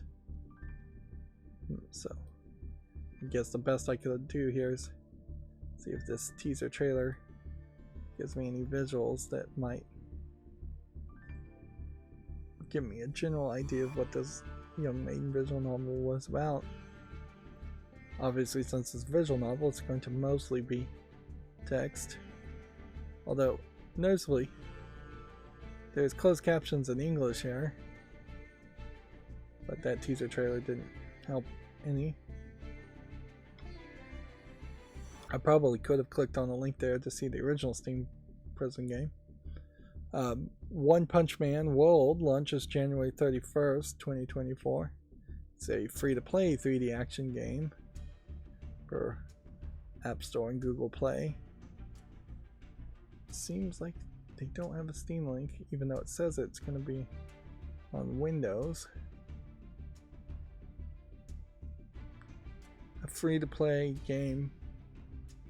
We still really haven't seen major success as far as free-to-play games on PC and Steam, other than a small selection of games that often aren't even on Steam.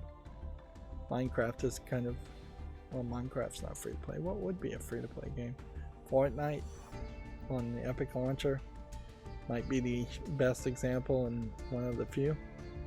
I feel like a lot of these articles are probably things we'd already talked about if we're talking December 15th, so let's burn through the rest of these Gematsu articles fairly quickly. My macro is obviously broken.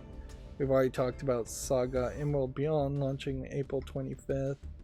Honkai Star Rail version 1.6 update launching December 27th. Like a Dragon Infinite Wealth giving details about the game. Dread Out. Yep, these are all old stories at this point as we go back to December 14th. So yeah, these everything effectively broke, and no real good reason why everything effectively broke as far as my macros, other than that there's just an inherent instability in macros compared to computer programs, particularly since the macros have to interact with web pages that are constantly changing. Even if visually they look the same, there's little changes happening in the background that swap everything over.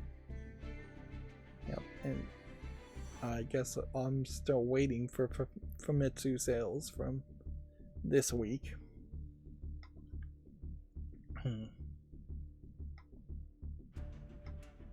Yeah, all this is old stuff. So that would bring us to GameDeveloper.com, but noticeably this macro is also broken. So you have like keywords acquiring Improbable's multiplayer group studio, Astra laying off employees, EA's Rocket Arena and Ubisoft The Crew are going offline on March 2024. I'm just going to go through the headlines here. Growing online communities through proactive voice moderation was this article. Sponsored content from 2015. Then Naughty Dog canceling multiplayer spin-off The Last of Us. Yeah.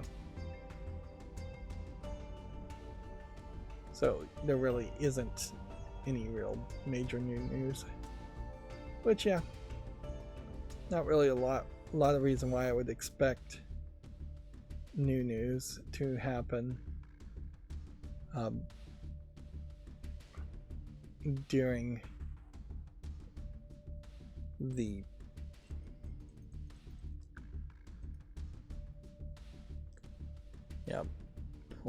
I'm losing my train of thought here, but the good news is I'm at the end of my stream. Yeah, I wouldn't expect new news to happen during the Christmas season, over a weekend on the Christmas season in particular.